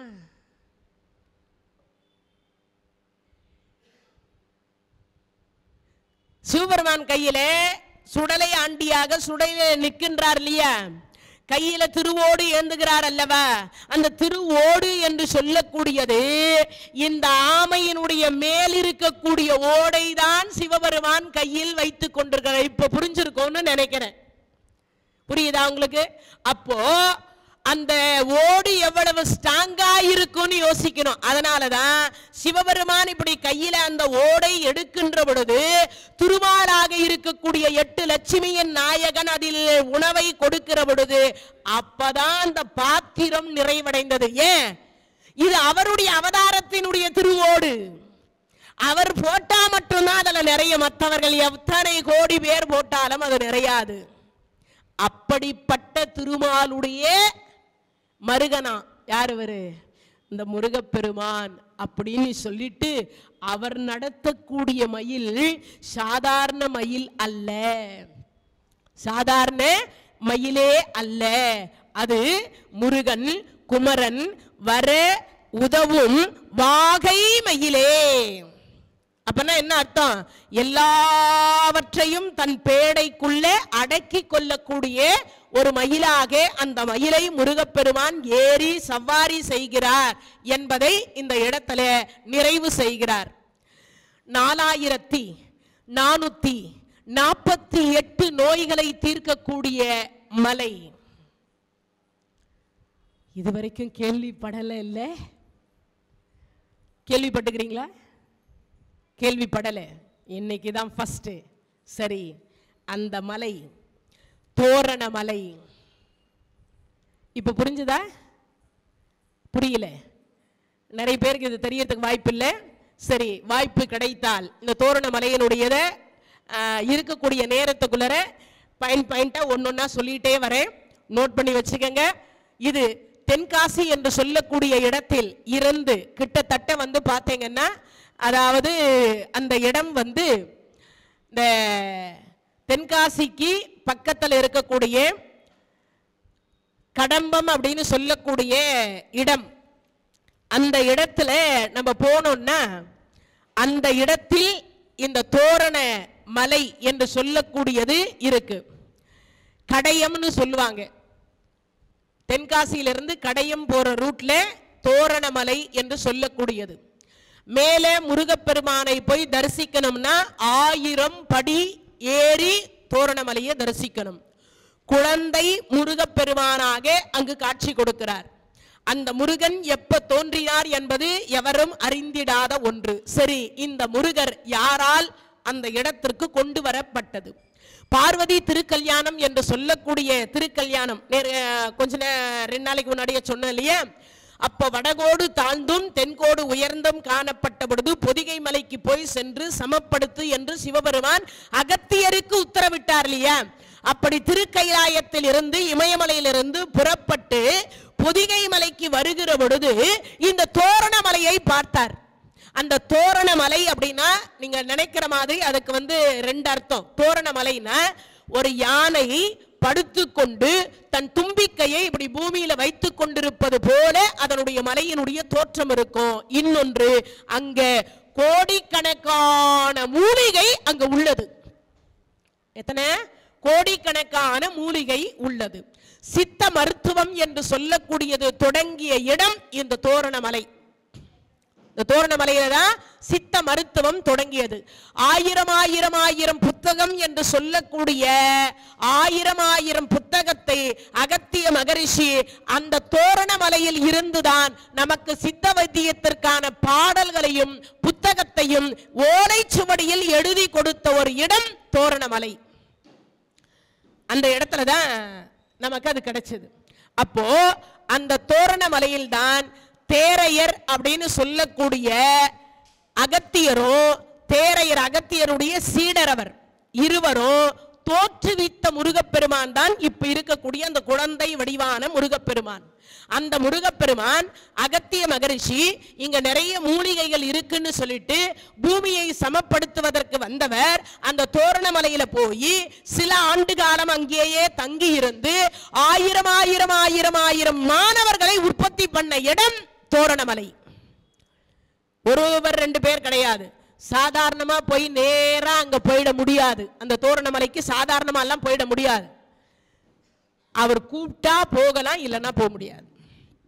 அவர் கூப்பிட்டா போகலாம், இல்லைன்னா போக முடியாது. நீங்க என்ன நினைச்சாலும் போக முடியாதான், அப்பேற்பட்ட முருகப்பெருமானா. இன்னொன்று, அந்த தோரணமலையில் யாருக்கெல்லாம் டாக்டர் சீட்டு கிடைக்கணும்னு நினைக்கிறீங்களோ, பிள்ளைகளுக்கு பேர பிள்ளைகளுக்கு, அவங்க அத்தனை பேரும் இந்த தோரணமலை முருகப்பெருமானை தரிசனம் செய்துவிட்டு அங்கிருக்கக்கூடிய அனைத்து தெய்வத்தையும் வழிபாடு செய்துவிட்டு வந்தால் டாக்டர் சீட்டு என்று சொல்லக்கூடியது நிச்சயம் கிடைக்கும் என்பது இன்றைய தினம் உள்ள வரைக்கும் ஐதீகம்.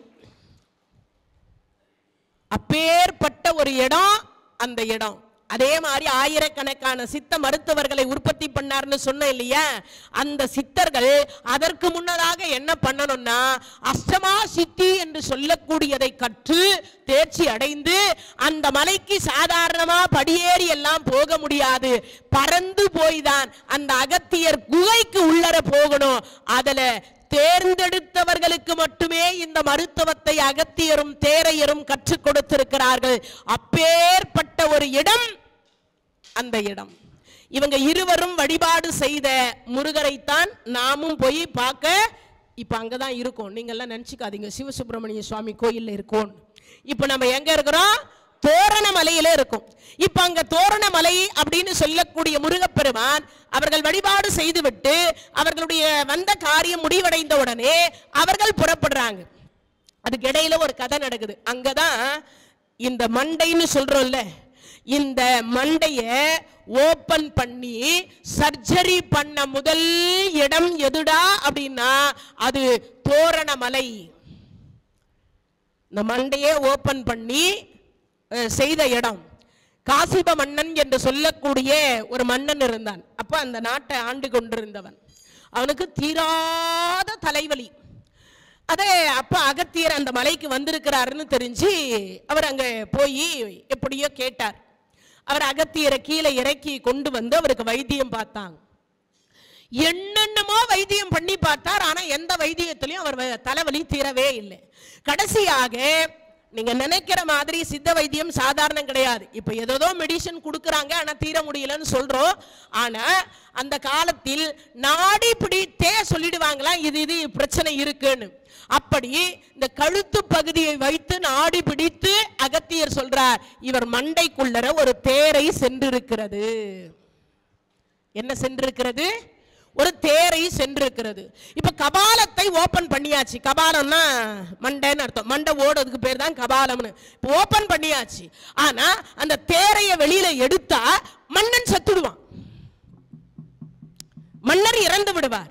அகத்தியருக்கு ஒன்றும் புரியல. என்ன செய்வதுன்னு பல நாள் முயற்சி பண்ணி கொண்டே இருக்கிறார். பக்கத்துல அகத்தியருக்கு சீடர் ராமதேவர் என்று ஒரு சீடர் இருந்தார். அவர் பார்த்தார், இந்த தேரைக்கு ஒரே ஒரு வழி இருக்கு. தேரையே வெளியில கையில புடிச்சு எடுத்தா மன்னன் இறந்து விடுவான். அந்த தேரையா வெளியில வரணும். என்ன செய்யலாம்னு பார்த்தார். நமக்கு பல முறை பல வகையிலே சொல்லி கொடுத்திருக்கிறார். முள்ளே முள்ளால எடுக்கணும், வைரத்தை வைரத்தால் அறுக்கணும், மலத்தை மலத்தால் போக்கணும்னு அகத்தியர் அந்த நாமதேவருக்கு சொல்லி கொடுத்திருக்கிறார். மருத்துவத்தினுடைய தன்மை பயன்கள் எல்லாம் சொல்லி கொடுத்திருக்கார். இதை வைத்து இவர் என்ன பண்ணார்னா, ஒரு பாத்திரத்துல ஒரு சட்டியில தண்ணியை கொண்டு வந்துட்டு கையில சலசல சலசல சலசலன்னு அந்த தண்ணியை அலம்பினார். அந்த தேரைக்கு பக்கத்துல தண்ணி இருக்குன்னு அதுவா எகிரி குச்சி அந்த தண்ணியில விழுந்தது. அந்த காசிப மன்னன் என்று சொல்லக்கூடியவன் பிழைத்து விட்டான். தன் தலையில் இருந்த தேரையை விளக்கி அந்த காசிபன் என்று சொல்லக்கூடிய அந்த மன்னனுக்கு இந்த அகத்தியர் உயிர் கொடுத்த இடம், அவர்தான் தேரையராக மாறினார். அதுக்கு தேரையர் மலை என்றும் ஒரு பெயர். தேரையர் ஜீவ சமாதி அந்த இடத்தில் உண்டு, நாமதேவர் ஜீவ சமாதி அந்த இடத்தில் உண்டு. ராமபெருமான் அகத்தியர் என்று சொல்லக்கூடியவர் அங்கு தவம் செய்து கொண்டிருந்து மந்திரம் என்று சொல்லக்கூடிய மருத்துவத்தை ஆராய்ச்சி செய்து கொண்டிருக்கின்ற பொழுது, ராமபெருமான் என்று சொல்லக்கூடியவர் காட்டில் வனவாசம் செய்த பொழுது அந்த தோரணமலையில் ராமபெருமான் வந்து சென்றதற்கான அடையாளம் இன்றும் இருக்கின்றது, ராமர் பாதம் என்று. ஏன்னா நம்ம ராமேஸ்வரத்தில் மட்டும்தான் ராமர் பாதத்தை தரிசனம் பண்ணியிருப்போம். ஆனா தோரணமலையிலும் ஒரு ராமர் பாதம் இருக்கிறது, அதை பாதுகாக்கப்பட்டிருக்கிறது. அதை விட இன்னொரு பெரிய விஷயம் என்னன்னு கேட்டீங்கன்னா, இவ்வளவும் சொல்றீங்களே, உண்மையாகவே அப்படி ஒரு மருத்துவ ஆராய்ச்சி அங்கு நடந்ததா என்ற ஒரு கேள்வி வருகிற பொழுது, இன்னைக்கும் மருந்து இடித்ததற்கான உரல் என்று சொல்லக்கூடியது ஒவ்வொரு பாறையிலும் வட்ட வட்ட வட்ட வட்ட வட்ட வடிவத்தில் இன்னைக்கும் ஆயிரக்கணக்கான வட்ட வடிவங்கள் அந்த பாறையில் இருக்கின்றது. அதற்கு அடையாளமான சான்றுகளும் அங்கு இருக்கின்றது. ஒரு முறையாவது நாம் எல்லாம் அந்த தோரணமலை முருகனை தரிசிக்கணுமா வேண்டாமா? சரி, இது மட்டும் தான் அங்கு உண்டா அப்படின்னு கேட்டீங்கன்னா, என்ன அப்படின்னா, அங்க அஷ்டமா சித்திகளை எல்லாம் கற்றுக்கொள்ளுவதற்கு ஒரு ஏற்ற இடம் அந்த இடம் பல சித்தர்கள் உருவான ஒரு இடம். அந்த இடம் 1000 படி ஏறுவதற்கு ஒரு இடமாக அங்கு கருதப்படுகிறது. பெருமாள் என்று சொல்லக்கூடிய முத்து மாலைபுரம் என்கின்ற இடத்துல, அதாவது அகத்தியரும் இந்த நாமதேவர் தேரையர் இவங்கெல்லாம் வழிபாடு செய்துட்டு அவங்க காலப்போக்கில் காலம் ஆயிட்டாங்க. அதாவது கைலாய பதவி அடைஞ்சிட்டாங்க. அப்படி அடைந்ததற்கு பிறகு இது ஒரு சுனையில போய் அது அப்படியே உள்ள அழுத்தப்பட்டுட்டது. அந்த முருகப்பெருமான் வெளியில வரல, பூஜைக்கும் அது கிடைக்கல. அதற்கு பிறகு இந்த முத்து மாலைபுரம் என்கின்ற அந்த கடையத்திற்கு போற வழியிலே இருக்கு. அங்க பெருமாள் என்று சொல்லக்கூடியவர் கனவுல போய் இவர் சொல்றார். என்ன சொல்றார்? நான் ரொம்ப நாளா பூஜை இல்லாம இருக்கேன் பெருமாள், என்னை எடுத்து வெளியில வைத்து பூஜை செய்தால் இந்த உலகத்தும் என்னை கண்டதாக இருக்கும். அந்த அகத்தியரும் யாரு, தேரையரும் நாமதேவரும் வழிபாடு செய்த என்னை சில காலம் பூஜித்தால் இந்த கலியுகம் சிறக்கும் என்று அவர் கனவுல போய் சொன்னார். சொன்ன அடுத்த வினாடி அடையாளத்திற்கு என்ன சொன்னார்னா, உச்சிக்கு ஏறணும். உச்சிக்கு ஏறதுக்கு படி கிடையாது. ஒரு 4 பேரை கூப்பிட்டார். 4 பேரும் ஏறதுக்கே கிட்டத்தட்ட 40 நாள் ஆச்சா அந்த மலை ஏறுவதற்கு. அப்படி ஏறி ஏறி ஏறி போய் சுனையை தேடுறாங்க. அப்ப சுனையை தேடுகிற பொழுது கருட பகவான் என்று சொல்லக்கூடியவர் வட்டமிட்டு அந்த இடத்தில் மயில் என்று சொல்லக்கூடியது கூவப்பெற்று அது நிழல் என்று சொல்லக்கூடியது பறவைகள் அத்தனையும் அந்த இடத்துல விரித்து ஆடுகிற பொழுது அந்த சுனையில் நான் இருக்கின்றேன் என்று அசரீதி சொன்ன உடனே எல்லோரும் இறங்குவதற்கு பயந்தார்கள். அந்த பெருமாள் என்று சொல்லக்கூடிய அடியார் மட்டும் எனக்கு பயமில்லை, என் கனவில் முருகன் சொன்னது நிஜம், நான் இறங்குகின்றேன் என்று குதிப்பதற்கு அப்படி கீழே இறங்குகின்ற பொழுது உள்ளே இருக்கக்கூடிய முருகப்பெருமான் தன்னாலேயே மேலே எழுந்து வந்தாராம் அந்த பெருமாளுக்காக. அப்படி மேலே எழுந்து வந்த பெருமாள் என்று சொல்லக்கூடிய அவர்தான் முதல்ல குகையில் வைத்து வழிபாடு செய்தார். 4448 நோய்களை தீர்க்கக்கூடிய சுனை என்று சொல்லக்கூடியது முருகப்பெருமான் கிடைத்த ஒரு சுனை என்று சொல்லக்கூடியது. அந்த சுனையில் நீராடினால் நோய் விலகும், அந்த தீர்த்தத்தை உண்டால் நோய் விலகும், அந்த தீர்த்தத்தை உண்டால் நமக்கு ஆயுள் நீட்டிக்கும், அந்த தீர்த்தத்தை உண்டால் குழந்தை பாக்கியம் கிடைக்கும், அந்த தீர்த்தத்தை உண்டால் இந்த 4448 நோய்களும் விலகும் என்பது ஐதீகம். முடிந்தால் வாழ்க்கையில் கோடி ரூபாய் என்று சொல்லக்கூடியது வைத்திருப்பது சிறப்பல்ல, கோடி வீடுகள் வைத்திருப்பது சிறப்பல்ல, கோடி கோடியான செல்வம் வைத்திருப்பதும் சிறப்பல்ல, 100 ஆண்டு காலம் நோயில்லாமல் வாழ்வதும் சிறப்பல்ல. இந்த தோரண மலை முருகனை ஒரு முறையாவது குழந்தை சொரூபத்தில் இருக்கக்கூடிய அந்த முருகனை நாம் கண்ணார கண்டு மனதார ஒரு முறையாவது என்ன பண்ணணும்?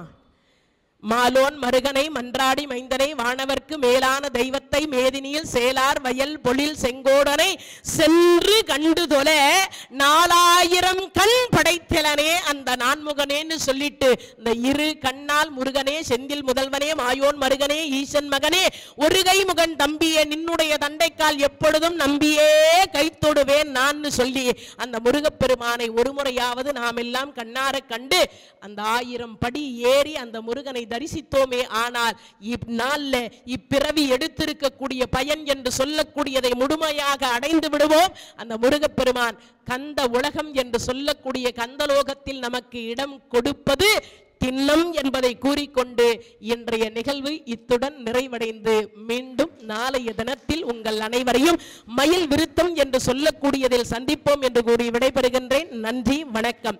தென்னாடுடைய சிவனே போற்றி, எந்நாட்டவர்க்கும் இறைவா போற்றி, வெற்றிவேல் முருகனுக்கு அரோகரா, தோரணமலை முருகனுக்கு அரோகரா, சிவசுப்பிரமணிய சுவாமிக்கு அரோகரா, வெற்றிவேல் முருகனுக்கு. நன்றி, வணக்கம். இந்த தகவல் உங்களுக்கு பிடிச்சிருந்தா லைக் பண்ணுங்க, உங்க ஃப்ரெண்ட்ஸுக்கு ஷேர் பண்ணுங்க, மறக்காம எங்க சேனலுக்கு சப்ஸ்கிரைப் பண்ணுங்க.